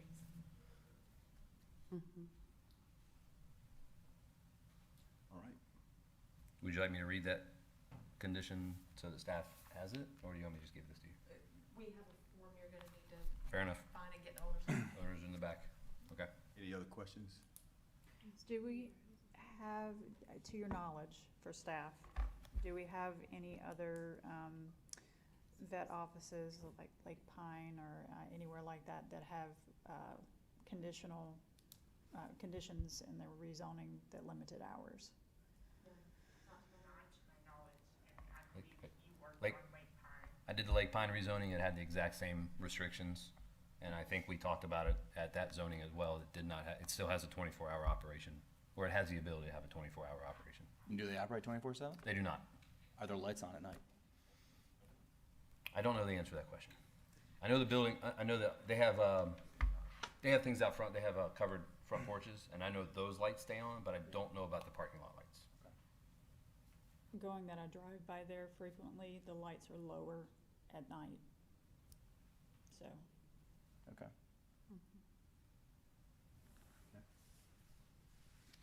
All right. If I may, Mr. Reader, come up for a second, please. Sorry, I just wanted to clarify something that Ms. Stallings had mentioned. And we had a couple emails that the email stopped, but the discussions were over both height and the length and location of where this is. Let me use my mouse. This basically just kind of cuts off to right here I realize that the site plans can change, everything can change, but all along here, I think they had maybe, Mr. Roach can clarify, 75 to 85 parking spots throughout this facility. It's not, you know, it might be 15 near the front, but there's about, I think there was 75 roughly there, just like at Quartet, you know, right back in here. So we had to ask that this fence get extended, and you can kind of see along this line. The request was, and I had emailed this drawing, was along this part, and then this part. The reason for this part is mainly for these two folks, as cars come into this parking lot right here, is both for lights here, which is all at the same level, or for the containment, like I said. The potential, like if the town council says, hey, this is the only linear feet that are acceptable and this sort of thing, and trying to compromise, you know, I had proposed to Jeff that at least this portion can get moved so that this is a complete fence, at least here to the corner. I still would propose to come here to the end, which is to the end where the property is, and then that would safeguard these two homes, so that they don't, you know, they don't need to see anything. They don't need to have any light to come out. Obviously not to the road, but it was roughly kind of in this spot to here, and I had sent a drawing to both Mr. Roach and to the council members, so you could see that in your email. But that was the proposal, and like I said, that, you know, hey, if the town council says we're only going to ask that this much be built, I would ask that this portion be moved over so that at least this this entire L gets built, which is basically the same linear feet. So I just wanted to clarify that for Ms. Dawes. Thank you for that. All right, with that, we'll close public hearing, and the item is back to council for discussion leading to a possible motion. So, can we talk about the fence again? So based on what was just proposed, instead of having the fence on the very southern portion there, moving it over and completing that. So as part of my goal to protect the adjacent property owners, we placed it on the Meach family. There was never an email from the Meach family when we initially made Exhibit A. To take it off the Meach family and to place it on the Reeder family shows that it's all about the Reeder family and not the Meach family getting protection. So it doesn't matter to me. I have 325 feet currently shown of 8 foot tall fence.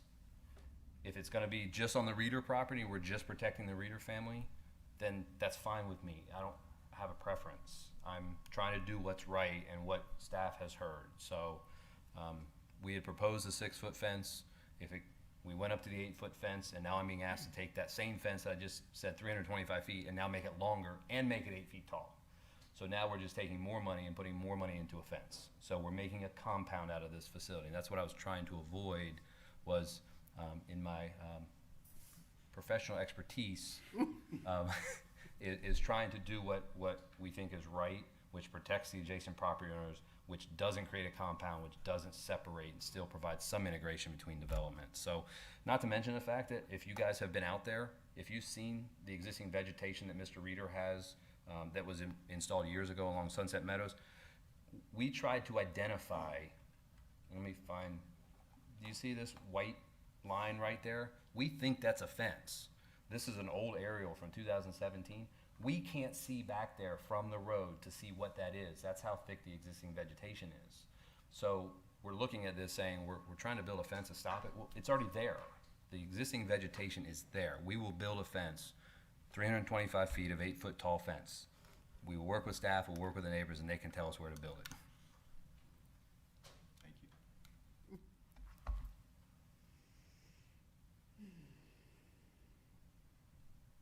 Did I answer your question, Ms. Killingsworth? Not really. Do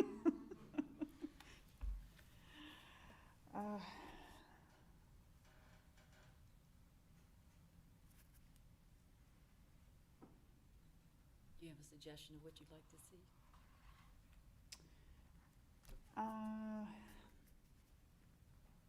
So it really does, it looks strange to have a fence stop like that in the middle of a property. And there is a reason for it. The way the site layout is, we were looking at line of sight from the parking lot to the reader house, to the reader pool, down to the playground equipment and stuff that you can see in the aerial here. And not to take too much time, I know I've gone way above my 9 minutes, but that's why we stopped it there. If we need to extend another 20 or 30 feet, if we want to extend it to the edge of this white fence or landscaping to this point here, I think that's 40 or 50 feet.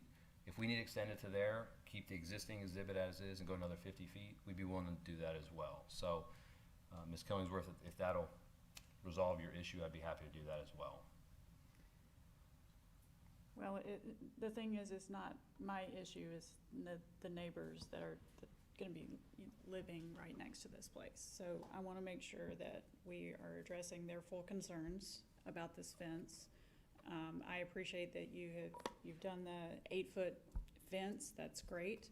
I feel like extending it to that corner, is not an unreasonable request.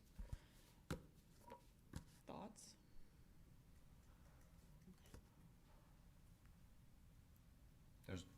There's already what we think is a fence there. There's already existing landscaping there on the reader property. I'm trying to figure out why we need to extend it all the way down to the corner.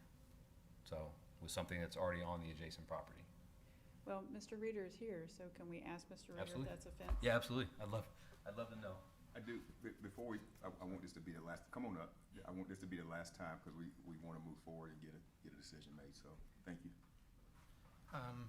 First, to respond to his comment about it's all about Mr. Reader and not about the Meaches, I'd like to just make sure, because that's a public kind of onto me. I did speak with Mr. Meach about it, so we had discussions about that. So that's, I take that very personally. There is a fence that's right there that was installed right before the house got sold, because there was this property had a lot of J&D trucks and a lot of cranes, and they had a hard time selling the house. And they put up the fence so that they wouldn't have to see any of it. Again, my thought is about also protecting these houses from all the light that comes over here, and that's why we were proposing that, was to safeguard from these houses, our house. We do have a playground here. We do also have a playground right here. Like I said, right adjoining where this house is. So that's why that proposal was. Thank you.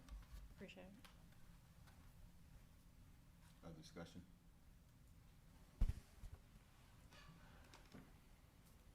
Hearing none, is there a motion? So I would like to ask if you will go ahead and, as a condition, add the 8-foot fence to the corner. Can you give me 1 second? Mm-hmm.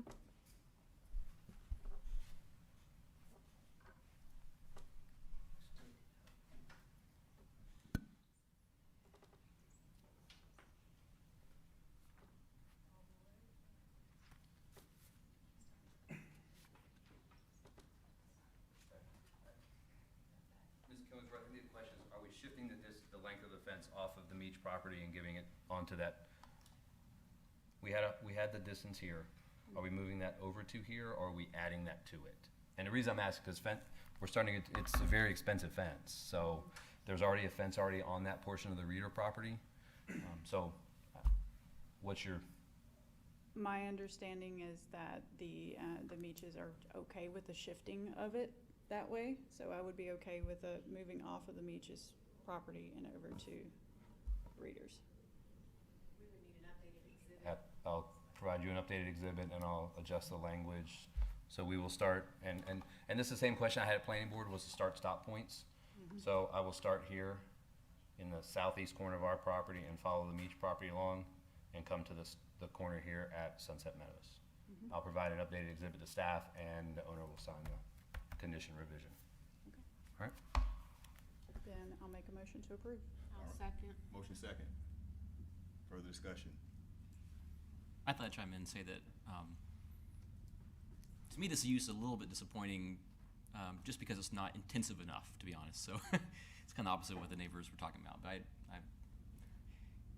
I would like more activity here than this, what it's going to be. But allowable uses have more than just, I think the neighbors of Westford would like that too, but allowable uses allow for other things. And if there, I would not have agreed to get rid of the brewery as one thing that was not, I wouldn't like that. But this is what we have presented to us, so I haven't been concerned about this. I think it's going to be very lightly utilized. I went to a dog hospital for my dog in January at midnight, and no one was there. But the people that worked there, it was like empty as my neighborhood is, like at midnight. So anyway, but yeah. So I think it's to me a light use, and there's a lot of protection here. So I think it's an easy yes for me, I guess, despite the disappointing lack of activity.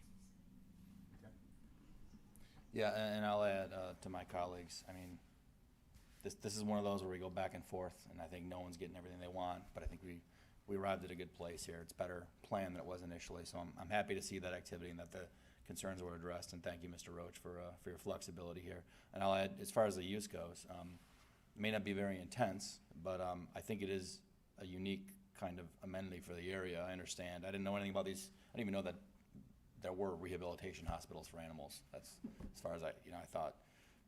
So it's apparently a pretty unique use that'll be a real amenity to the area for people who need these services. So I'm happy to see that come to the area. So. And I would just like to add, I appreciate all the collaboration and communication that's gone back and forth. I know it's taken a lot of energy and time, but hopefully at the end it'll be a win-win. Good. All right, thank you. All right, we'll take a vote. All in favor say aye. Aye. Opposed, no. All right, that passed unanimously. All right, we move now to public hearing 3. Public hearing and possible motion to approve 2045 land use map amendment and rezoning application 21R Herbert Street. Submitted by us. So I received an email from the applicant requesting a delay on the a continuance on the public hearing, and he did not specify a date certain, to consider whether we can add zoning conditions to address some of the concerns we've heard. So I guess it would be at council's pleasure of when the date certain would be to continue the public hearing. So would we be able to change it from a straight district zoning to a conditional zoning without resubmitting an application? They would have to basically revise the application to add the zoning conditions, pay the difference in the fee, and hold a new neighborhood meeting, because it's essentially a different type of rezoning. It's going from a general rezoning to a conditional rezoning. And we had provided that guidance to the applicant earlier on in the process. But that's assuming they do decide to convert it to a conditional rezoning. Is that their intention, you think, that they're going to convert to a conditional? I don't know. I have one sentence in an email, Okay. and I haven't heard anything since planning board from the applicant. Ms. Bunce, did staff advise this applicant, considering that they own multiple properties, to rezone this whole area instead of just this one parcel? Because I think that would be my strong preference in all this. I'm not sure that's what they're planning to do or anything, but it just seems like a old zoning that I don't like, and wouldn't be nice to have it be modernized. B1's an old zoning you don't like? The lack of conditional use and a lack of understanding. I've gotten used to seeing these PUDs, which I like, because you kind of get to see where the roads are going to be and all that stuff. I know they don't have the use yet and everything, so it's a zoning that I feel like we wouldn't ever do now. Just this regular non-conditional. We haven't done it recently, and it'd be nice if it was all together and updated together. And I guess that was never. Was that your advice to them, and they said no? No, we really did. I mean, they're entitled to the zoning that's on the property now. We did have concerns about the subject property and the need for it to be conditional zoning to address ways to mitigate, but impact to the adjacent residential properties. But we did not advise them to come in and basically further restrict themselves on land that's already zoned commercial. So, I was gonna add, I watched the planning board meeting and that came up a little bit the whole time. There were, it was the controversy with this one is to do non-conditional versus conditional. And typically, like you said, don't do non-conditional. I would just point out to my colleagues, like this, they have multiple properties that are zone B1, and this is, I think, like 10% or 15% of their total ownership. And my thought process, part of it is that the NCGA is really beating up towns this session when it comes to the use of conditional zoning, and there are several bills filed that limit the use of conditional zoning because, in the view of some legislators, towns are overusing it, making it exclusively conditional. They're trying to put restrictions on it. And part of me was just hoping to hold this up as an example, say, aha, we don't always do conditional zoning. We have one right here that isn't conditional. You don't need to worry about us. We're fine. So in a case like this, where it was a minor little corner of their property, I was in favor of just letting it slide. Apparently I'm alone in that matter, but that was my thinking, is seeing what's happening at the state level. This kind of, the position that we've taken and that other towns have taken to really use conditional zoning as the exclusive way forward isn't popular in some quarters. And I'm not sure where that's going, but it's just my observation. So, Mr. Mahaffey, you think that you do this and you can just run down there to Jones Street and say, run down? No, I was gonna make a Facebook post about it. And I was gonna, that's gonna mean something. I'm gonna put some emoticons on it. Crossover It's gonna be over. fine. I mean, we're waiting on a budget like Shouty that's face. gonna make a difference. Those bills would hurt Apex, and I hope they don't do it. There's a lot of stuff like that, yeah. But one of the angles is it's again, take it for what it's worth. Some people have it's the practice of doing exclusive conditional zoning. My impression is it's fallen in disfavor in some circles. Okay. Motion. I'll motion to continue this until They didn't request a date certain, so is that your pleasure? the first meeting in June, Well, we have the thing moved. Maybe we can go, I if they don't have a date, can we go maybe August. the next light one? Potentially? I would go, like, if I may, like, if they have to do another neighborhood meeting, they got some Oh. footwork to Yeah, do here. right. That giving them a month or two might be October? okay. Is there a minimum amount they would probably, we're gonna require 14 in the next, So my thought is that if they decide not to convert to a conditional rezoning, they could be heard June 8th, or whenever. If they do decide to change their zoning, this petition can't proceed as it is, so it would essentially, unfortunately, the applicant isn't here to answer your questions. So is your suggestion that we just go to June 8th and get them a more certain plan and consider continuing again on June 8th if they decide to switch? They would request another continuance, knowing, and then we would work out the time needed to do all the requirements. Okay, continue to June 8th then. Continue. Second it. Second, okay, good. Discussion. All in favor say aye. Aye. Opposed, no. All right, so continue. All right, move to public hearing 4. Public hearing and possible motion regarding various amendments to the Unified Development Ordinance. Okay, so I have 3 different amendments for you tonight. The first item is a request from Town Council and Planning staff to amend the neighborhood meeting and public notification requirements to allow virtual neighborhood meetings as an option, whether or not there are limitations on public gatherings, to increase the minimum number of days for written notice of a neighborhood meeting from 10 to 14 days, and to require that all written notices be provided to tenants in accordance with the same standards applicable to property owners, and that the proposed effective date for these amendments would be July 1st, 2021. Staff does point out that there is a benefit to having virtual neighborhood meetings in that it makes them more accessible to people who have challenges in attending these meetings, whether it be through childcare or transportation or timing where they are with work or whatnot. And increasing the notification time for neighborhood meetings allows for people to make arrangements to attend those in whatever way they may need to, and for that notice to get out. And so all of the changes proposed here revolve around that. And then we are proposing that the virtual meeting have both the internet and the dial-in option. That way, if someone does not have a computer to participate, they can call in. The neighborhood meeting packet requires specifies certain handout requirements. that would be in the mailing and the handout at the meeting. So that way someone dialing in would have been mailed the same information that's being shared as if it were in person, or they could see it on a computer. So that we have an equity. That way we want to make sure everyone is on equal footing there. Oh, sorry. Go ahead. I was going to ask, you mentioned the positives, and I think some of the things are undeniably positives. Is there a concern about the 14 verse 10 as far as disrupting something, even like the town-based projects, as far as that extra time? I mean, that's one reason why we're, proposing to delay this until July 1. We have a lot of applications to update. We need to notify the development community. We need some prep time for that. But, it's 4 days difference. And so I would hope that an applicant is prepared. They know what the process is. They know what to expect early on, and to allow themselves enough time, to make that possible. We have heard from some people saying, I didn't hear about the neighborhood meeting, my mail was late, whatever. So this may help with that as well. As part of the change for the notification of tenants, this would be non-residential in addition to residential tenants. That information can only be acquired by town staff.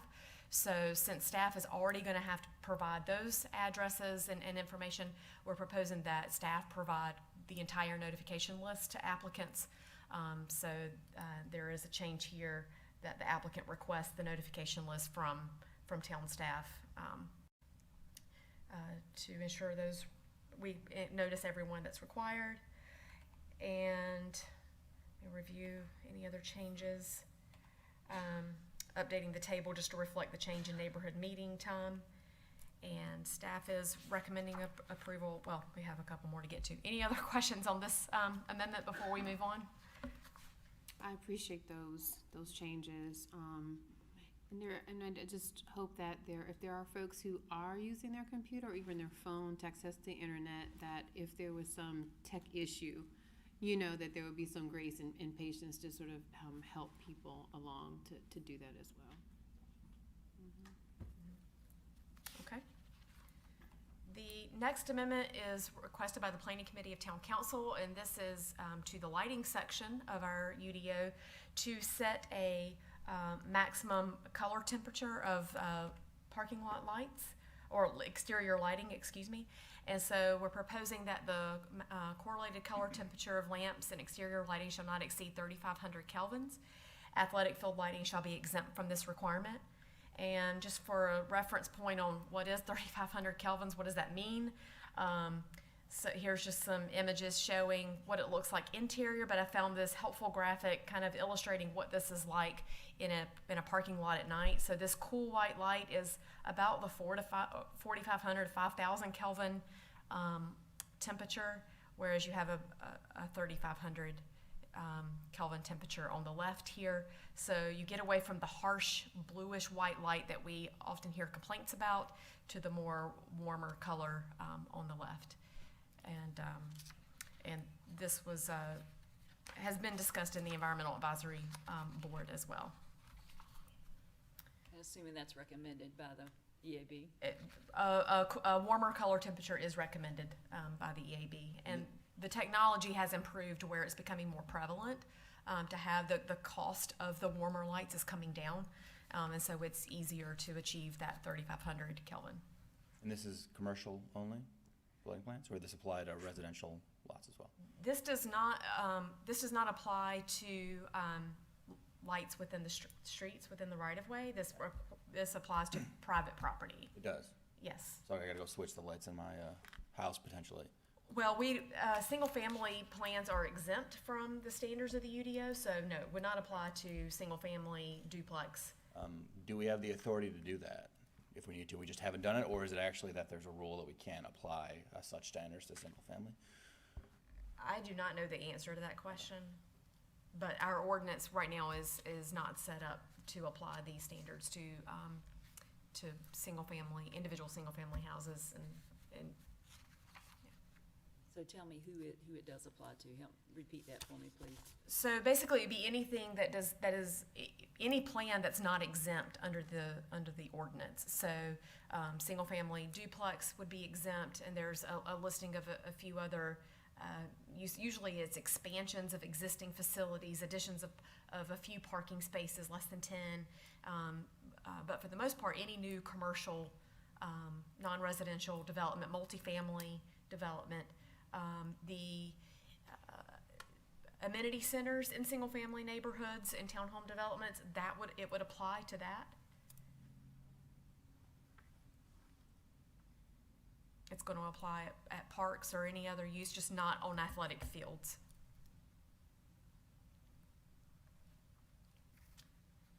Okay. Any other questions on that one? All right.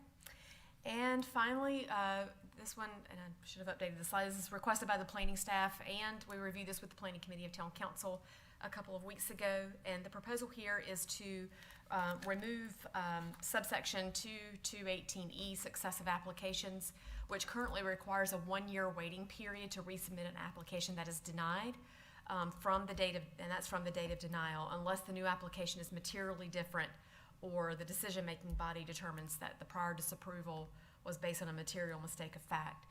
We have reviewed state law. There is no state law requirement that sets a minimum waiting period before you can resubmit an application that is denied. So we have a public comment that was emailed to read on that when public hearing is open. Just heads up on that.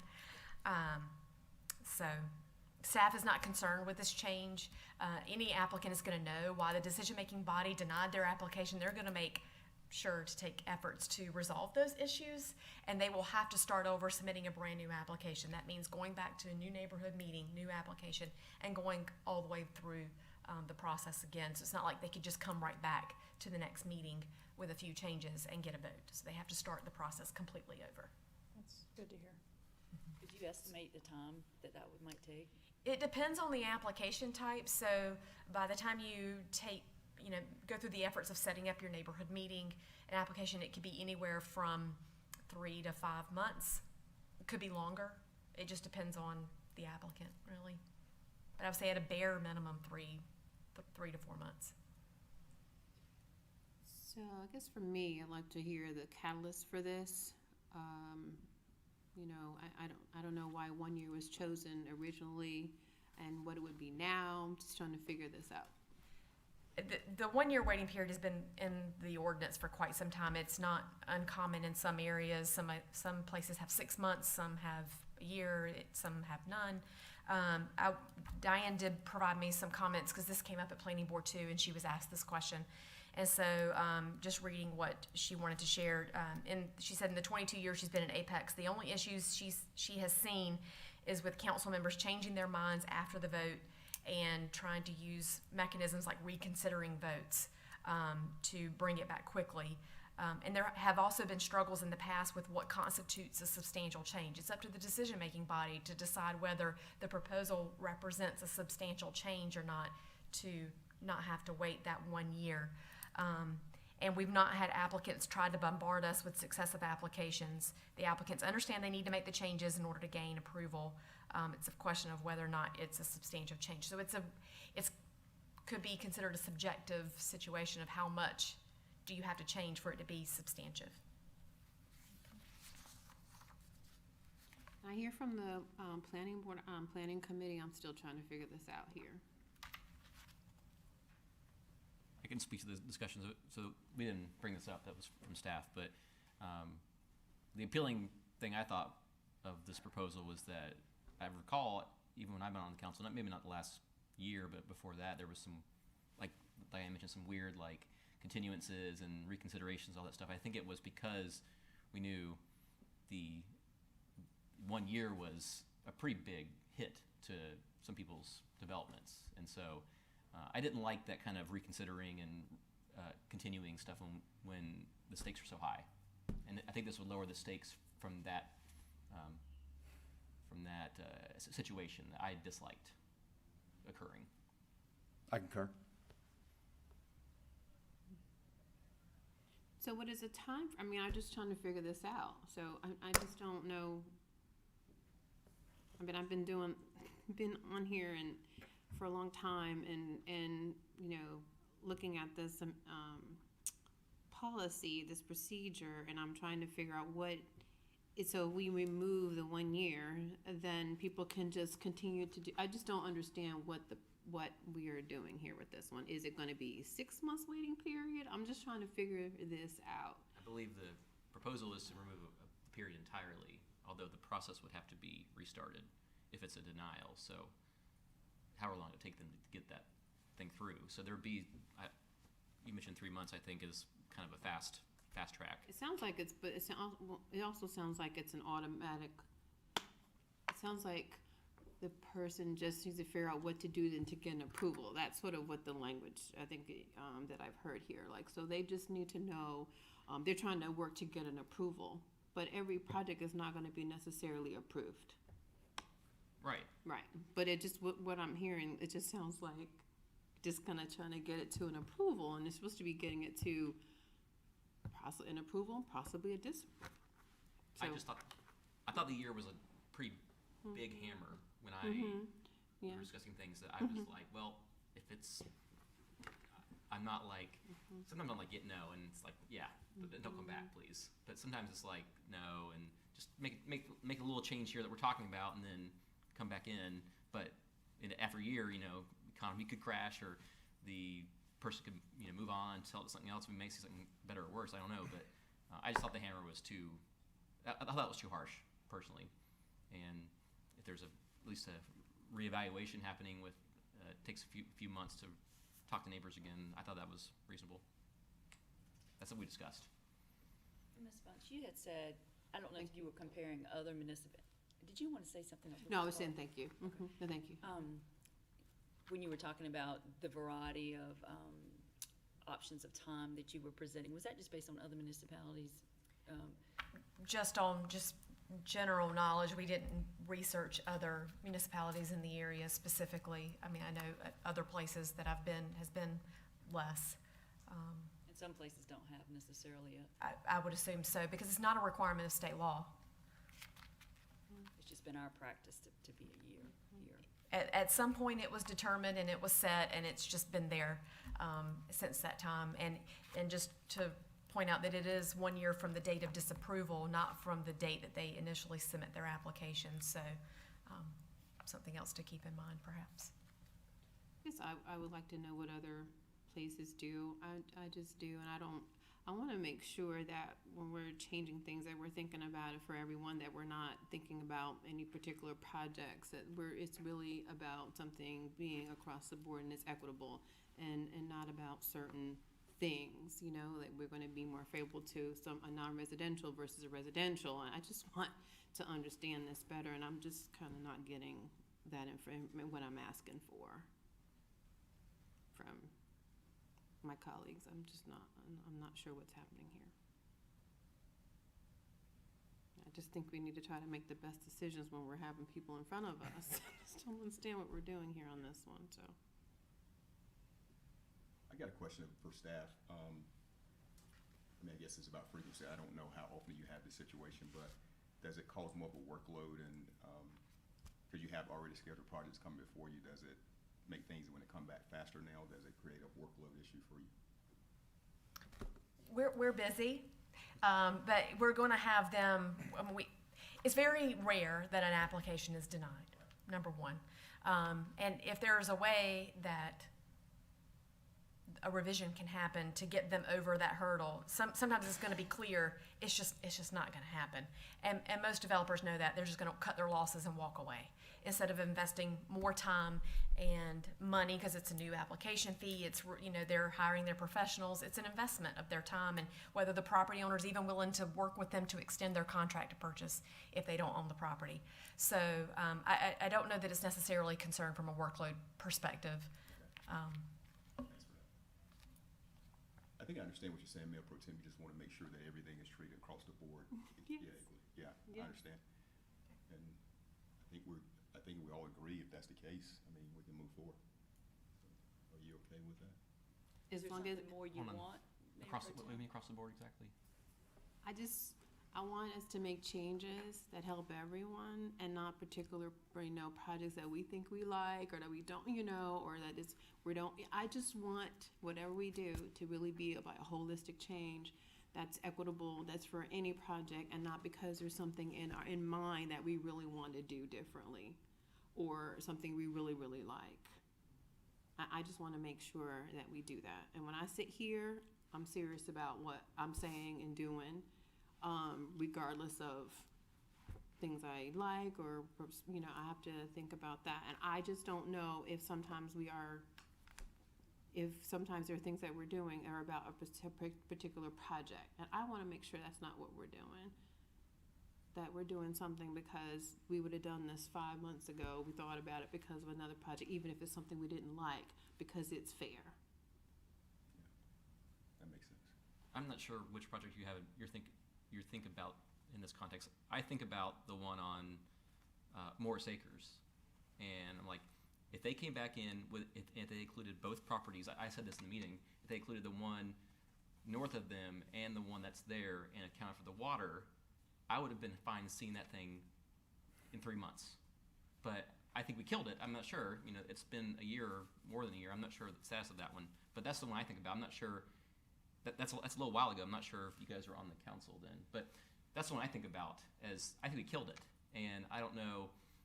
I think that project would have been fine if it had been a 100-year storm related to, we don't need to rehash old cases, but like the water was the biggest problem, I thought. And the thing coming in together would have addressed the water, I think, possibly.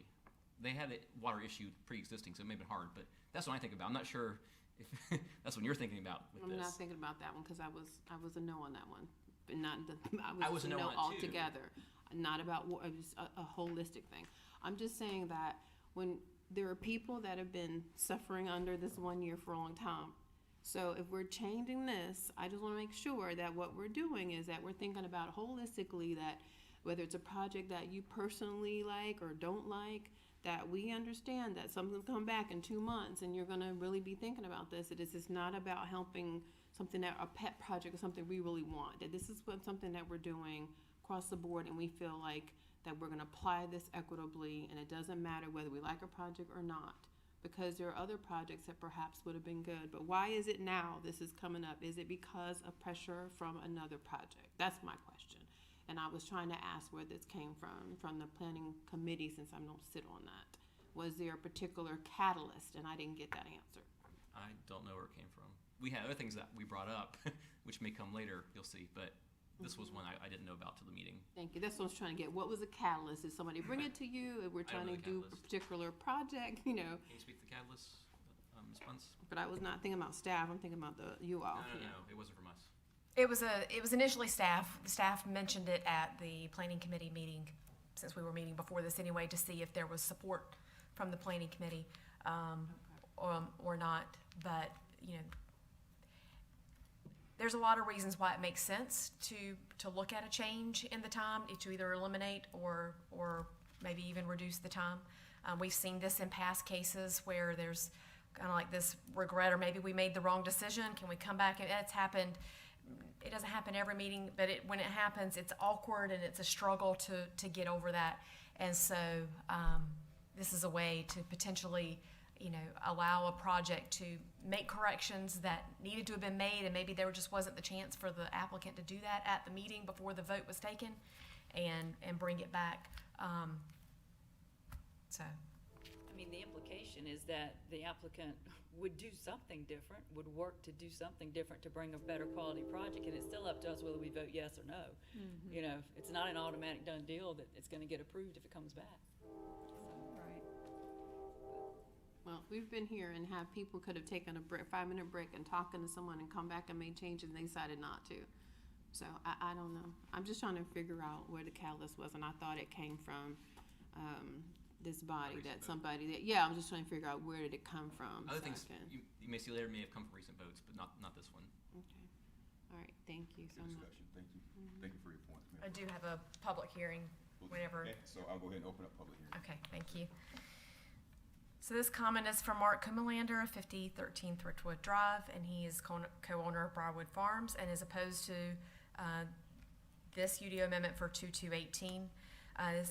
This amendment appears to move the goalpost in favor of the school system following the denial of the major site plan for Felton Grove High School. It would permit the school system, if passed in its present form, to overwhelm opposing members of the public by permitting the school system to submit multiple and successive site plans, which make the process one of attrition instead of good planning practice.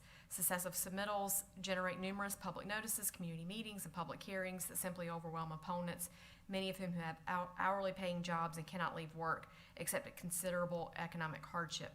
Members of the public that face economic challenges do not have the resources to stand toe-to-toe with the school system through an overwhelming process of multiple submittals. Second, I develop residential and commercial real estate, and I have represented landowners and units of local government for 33 years.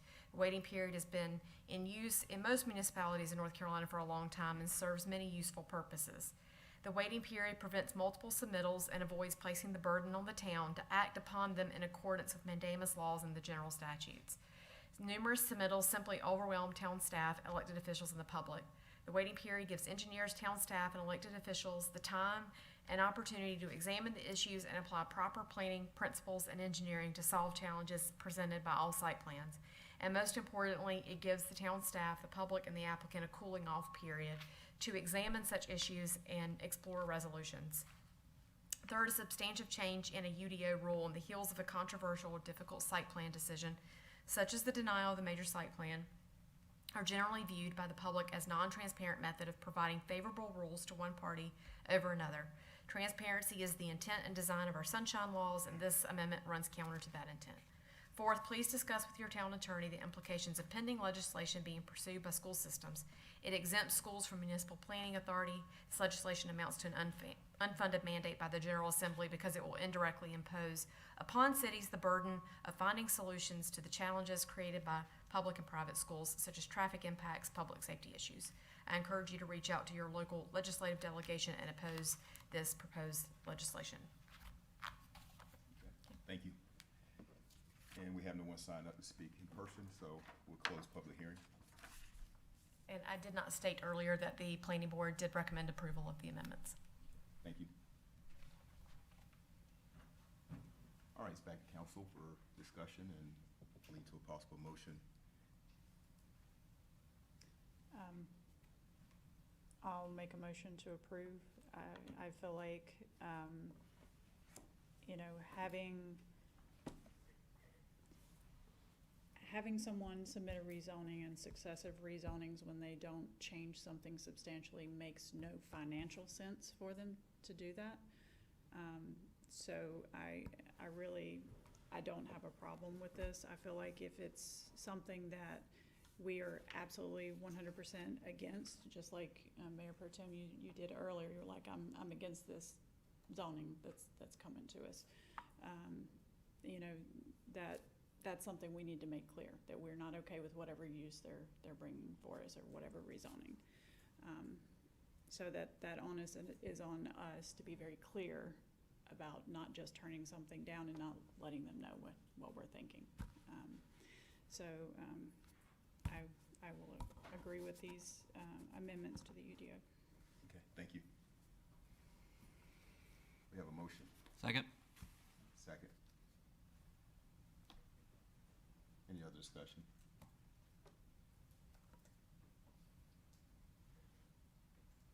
I am really surprised that there are no developers here supporting this, or that seems kind of strange.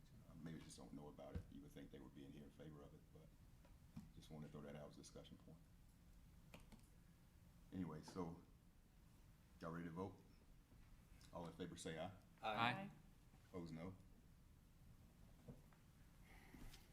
Passed unanimously. We move now to public hearing 5.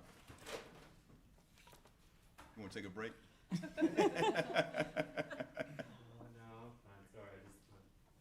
Did he fall? That sounds kind of weak, sure.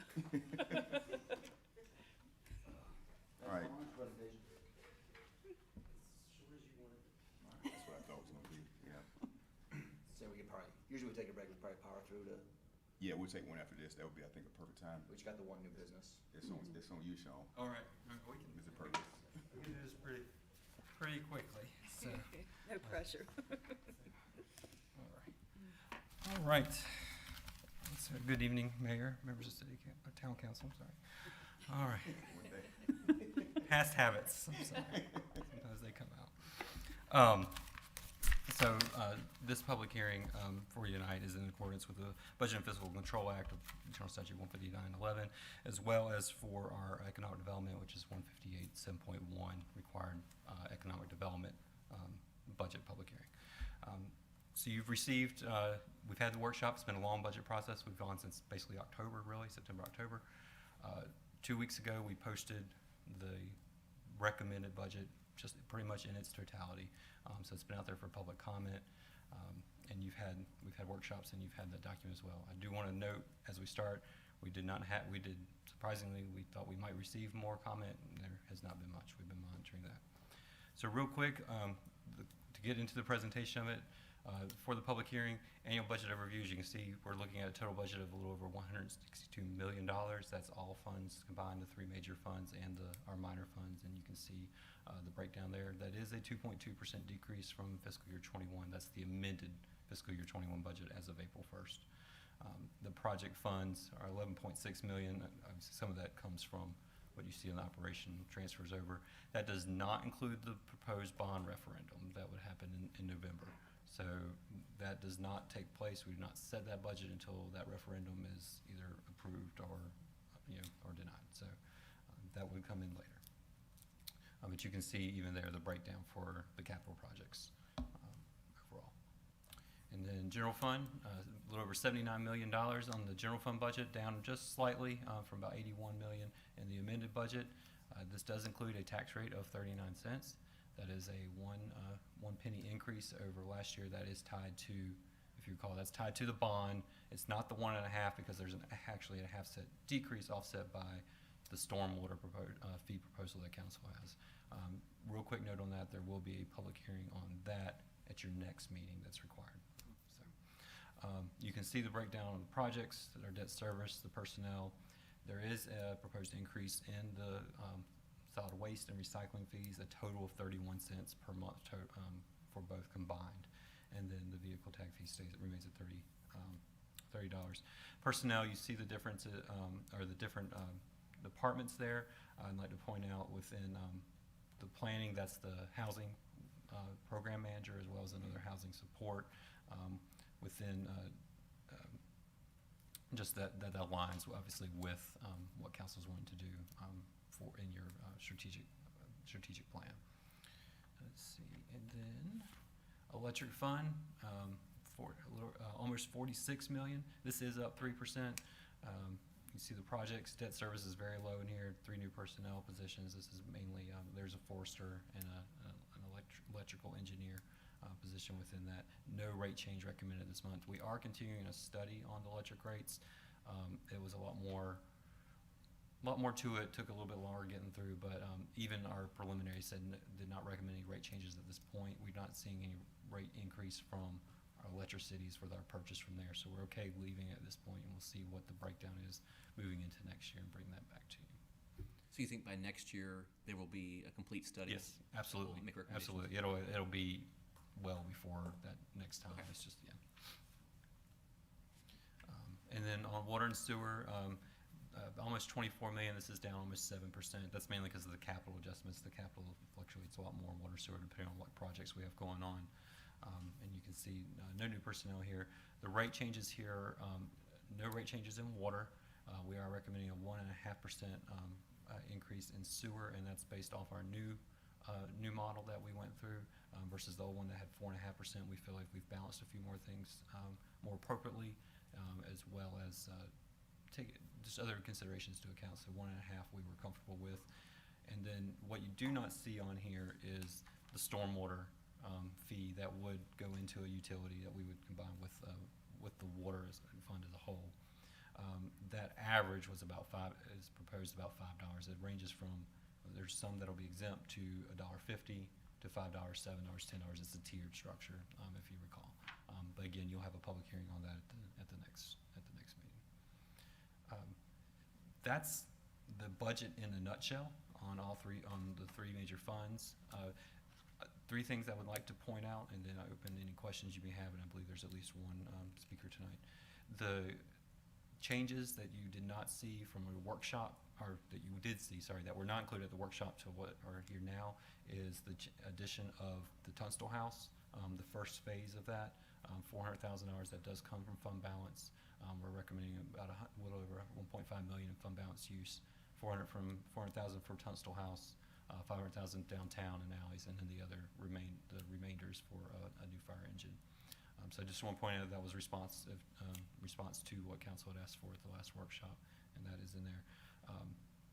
That was the only significant change. Everything else was very minor and absorbed.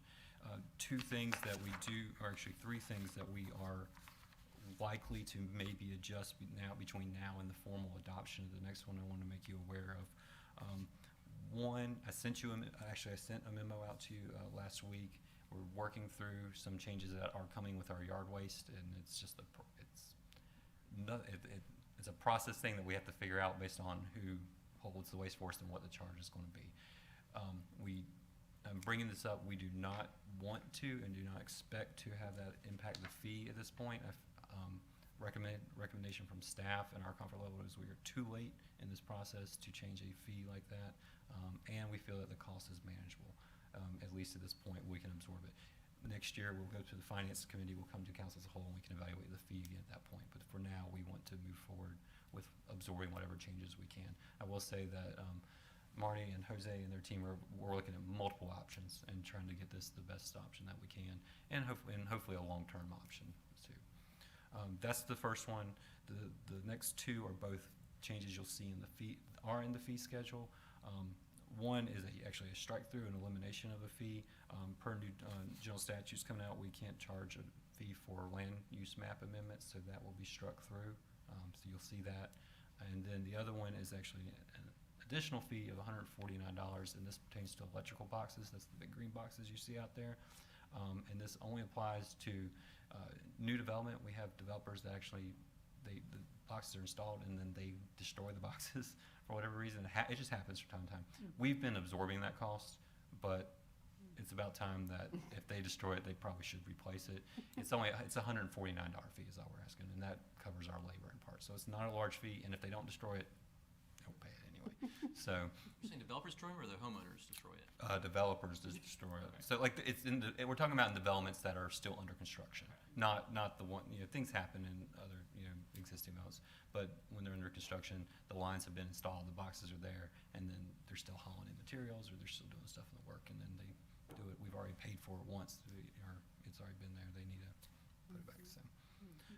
So you will see those in the next one, and unless there's anything else that y'all are asking for or we receive from the public, we feel confident in where we are.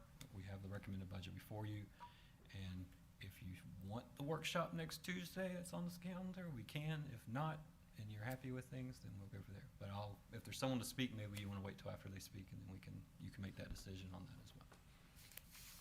Does anyone have any questions for me? Good job. Thank you, Mr. Clerk. I tried to speak fast. Yeah. Well, I mean on the budget, not on the speaking. Yes. So, thank you. Thank you. Well, we appreciate your guidance and help for sure. All right, thank you, sir. I'll go ahead and open up public hearing for this item. Mr. Jeff Hastings.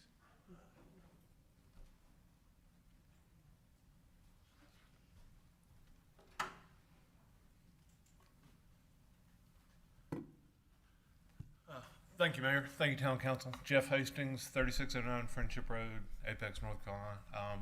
First, it was pretty impressive tonight. I think it's the first time at Town Council 2 residents of Friendship Road have spoken at this council meeting, so I feel well represented on it. But, now, I had come here, I guess over the last 2 or 3 weeks, been sort of presenting maybe a fire and brimstone attitude towards the Tunstall House. In 2017, the previous mayor and previous town council he set a committee to look at the Tunstall House, look at the uses of it, what might be the future of it. We met 0 times. So this council has the courage to do what no council before it has done, but was promised to the Tunstall family 15 years ago, 16 years ago. So I applaud everybody for it. I think the mayor, he and I have a long relationship, to know that if I can be part of the solution, I want to be part of the solution. I'm not going to bring something up if I'm not willing to invest blood, sweat, and tears into what the best use for it is, both from my position with the Apex Historical Society as well as my position as the vice chair of the Wake County Historic Commission. I can bring people to the table that have some answers to help remedy what's going on and what the best use of it is going forward. So thank you very much. We appreciate it and look forward to working down the road. So thank you. Thank you so much, Mr. Mason. Thank you. All right, public hearing is closed for this. The council discussion lead to a possible motion. Oh, no, are we motioning? Sir? Are we actually doing a motion? No motion required, this one. Oh. Just closed. This is just in accordance with general statutes to make sure we're. Can we do discussion? I would like to do discussion. Go ahead, let's go. First of all, you guys sell a lot of plants to to pay for that, I guess, the Tinsel House. Anyway, I think we should consider that request from Tom Caldwell about the art and the potentially funding the Best in Show or the crowd favorite, whatever he talked about. As I think that was kind of a budget request, so I think we should consider it as such from last meeting, if you guys recall. So I personally want to see that in there too, and I know it's a minor item, but I'm not sure I didn't actually look yet if that was in there or not, but I would like to see that. There's funding, so there is funding obviously in the public art now, and I have to check, I'd have to see if there's anything specific. I can, and we can do whichever council wants to decide at this point.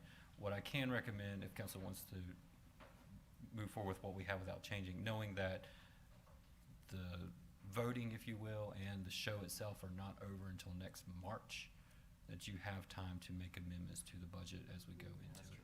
Yeah, and I didn't realize, that their budget wouldn't cover, so I'm glad you brought it up. Yes, I don't know what the line items were and everything, so. I think, I'm not sure he said this to everybody. He did say roughly 30,000 would buy, I think, Best in Show and I forget the two categories that he said, but I'm not sure how, that might be kind of squishy too. I'm not sure exactly, but that's the estimate he had, so. Thanks for bringing But we might have a better idea of what those costs are once the survey That's true. Maybe come it's out. something. Yeah. And in budget, you can make budget amendments anytime. That comes. So if that's something that you are generally look at considering, so noted. We know that. Tom and I are in contact with it. Maybe of our that's stuff. that. I'm fine leaving it that, like just as a future reference type thing, possibly. Support it. I'm good with that. That's good. Okay. Mr. Purvis, thank you so much for everything. Do you want to meet next Tuesday? Is it necessary? No, it's not. Oh, I We see. don't have any. Oh my We haven't received anything. So unless you have things to talk about, so we can enjoy a Memorial Day weekend without preparing for next Tuesday. So, okay. I think you've done an amazing job with this. Yes, thank and, we were able to sum it up really well in our last budget meeting, so I think. We appreciate the direction and appreciate again everything that Amanda and Jessica and Vance and their teams have done. It's been a lot going on. So again, thank you. Come a long way from those cards on the Yes, floor. yes, we have. Like, We've come a long way from cards. Well, my Sorry top I'm glad that was before I got on. Those cards are the best thing we've done. We have more. There's virtual more things to cards come. We have lots of plans in terms of the strategic plan, how it applies to this strategic plan in general. Public engagement in the budget process, and even engagement through our committees, which there are citizen boards as well. So we have lots that we're going to be working on to help enhance the budget even further. Hopefully you see some of that start to show up more in the document as well to connect all the pieces, right? So it's not just the numbers. I'm sure it's a lot different even from Ms. Dozier when you first saw the first budget you saw to where we are now. So it's in just 7.5, 8 years, right? So. Yes. And I just had a quick comment. I don't know exactly why there was so few comments, but I'm going to interpret it as people are pretty happy with this document, and even though and they're very opinionated in this town sometimes about what's going on and want to know. So I think it's a testament that there's so few comments because they're liking what they see. I hope. Yes. So there's a lot in there. Because they're engaged. That's a good thing. Yeah. And we're going to try and make sure they're engaged even more, and get that out there. And we try and, with the budget document, that's another piece of it. We try and explain more, so that it gets out there. But we'll put that there. Thank you. All right. Somebody Thank you needs so a much. break, right? Yeah. We're going to take a break till 8:30. Thank you. Biology break.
So, I'm requesting that this be sent back to the Personnel Committee to address some language concerns, about the zero tolerance issues there.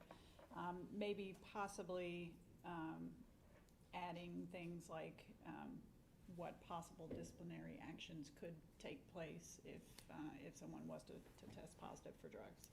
And I think Mary Beth and I briefly discussed that earlier. There are example ordinances out there and policies out there that we can follow. So if it would be okay, if the council's okay with it, I'd like to refer it back to the Personnel Committee to address those few things. If you don't mind, Councilwoman, can I have Ms. Manville step up real quick? And before she comes up, are you referring to all drugs or just marijuana? The marijuana concerns that I shared, that is one of them. But the other concerns was the zero tolerance language that's in it. Just as a brief overview, someone very close to me is an addict, and I'm concerned that, knowing this person's situation, I know that they would be homeless, they would be on the streets if this policy was enacted at their workplace, because they wouldn't have access to a job, they wouldn't have access to insurance or ability to rehab appropriately. So I just don't want that to happen to anyone else. So. Okay. And I was just going to share, because this has come to Personnel Committee, I think it's twice now, I believe. So one of the things that it was a recommendation that we bring it before the mayor's substance misuse task force. And that task force is made up of many people who are very compassionate, and they looked at it and they weighed in on it. And one of the things we did change, I believe, was making sure that we stress the importance of that we will provide assistance to anyone that comes forward if they have an issue or concern with substance misuse or abuse. So I do want to say that we did spend a lot of time on it. So I want to make sure we respect staff, because I know you're trying to get it in as far as. So can you just speak to that real quick? Sure. What we've done so far with the Personnel Committee. Yeah, thank you. Yeah. And I appreciate the opportunity to come and say hello to you guys. But I thought it might be helpful also just to know a little bit of the background of where we came from this. And I was looking, as we were, as you guys were in other items, I was looking at our current policy prior to these revisions, and it is more of a, may include disciplinary action up to including termination. It doesn't include the different potential options, but it does have that language. And so how this came about of actually providing the zero tolerance language actually resulted in a situation that we had with town employees, where there were some situations where employees had tested positive, and it was for marijuana.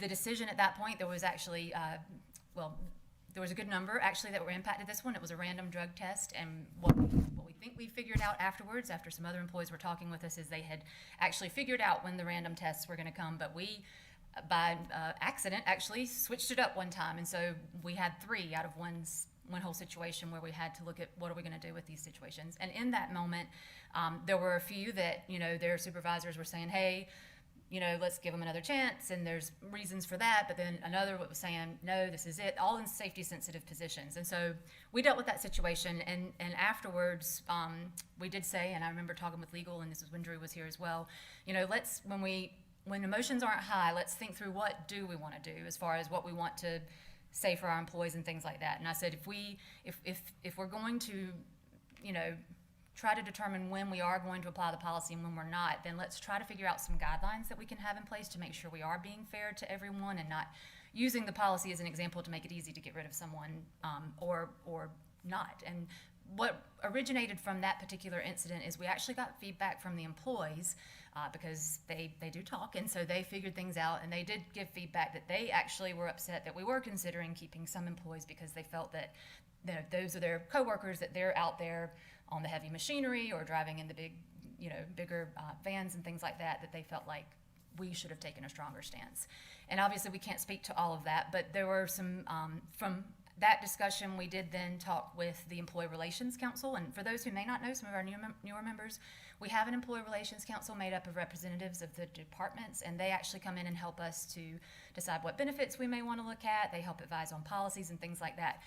I'll be honest, when I presented this to them, because I also, the zero tolerance, personally, sometimes I do feel like, oh, that's so strong. But when we proposed it to them, they were very supportive of it. And I think that, you know, I forget that these are the folks that are out there actually working alongside everyone. And their thoughts were, hey, I'm doing my part not to be under the influence. And so I feel like that we should expect others to do the same. Now, I don't believe, and we don't have any reason to believe, that anybody has been under the influence at work. In these situations, we do believe it was happening outside of work hours. But the policy is what it is, and quite frankly, the CDL holders, we have no choice.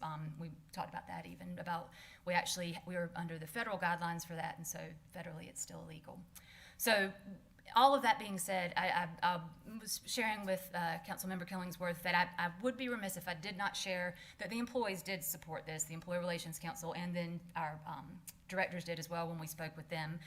For what it's worth, not that we're not about being different, because we can do our own thing, but I will say I had polled back at that time the local municipalities in the area. So Chapel Hill, Cary, Wake Forest, Holly Springs, Morrisville, Garner, and Fuquay, and all of them except one had the zero tolerance policy. So my commitment is twofold. One, if we do keep that language, I will be sure to make sure that employees know this is not for those who are struggling. There has always been language in that says if you do come forward prior to being called for a drug test, you know, we'll work with you, we'll do whatever we can. Unfortunately, if it is at the point where you are randomly tested, and these employees know that they are being randomly tested, then yes, there are severe consequences for that. But I do feel like what I've heard, at least from our employees, and then ultimately reviewing back on what I had looked at from our decisions to go this route, I do believe it does help support our commitment to a drug-free workplace and also the safety of our employees. So that's to have that language in there, and we have softened it quite a bit with the Personnel Committee. We've had a couple of different revisions, but to have that language in there, I do think helps hopefully get some attention to those who may need to go ahead and come forward. This may be an opportunity, because we're going to do tons of training after this anyway, but that would certainly be something to say, hey, this is the stance that the town is taking in support of safety for our employees and our workforce. But certainly we want to provide those resources for you to get assistance if you need it, and share that. I will also say we are doing things on that note. I'll give a little plug, and actually I put it behind the wrong thing, but we do things in employee badges now where it talks about the different resources they have, not only for mental health issues, but also for substance misuse, things like that. So we really are trying to make those resources available to employees. So we've tried to balance the language, and even though I know the sound of those two words, zero tolerance by itself, can be a little bit, take you aback, I do think it means something to employees, especially those who are appreciative of the employer kind of taking that stance so that they can feel safe at work. So I did just want to share that with you. The other part of it is that, for what it's worth, when we do choose to keep someone on afterwards, there is a cost, because they have to be, they lose their CDL license for at least 30 days, so that impacts employees. That's what we heard in that first incident.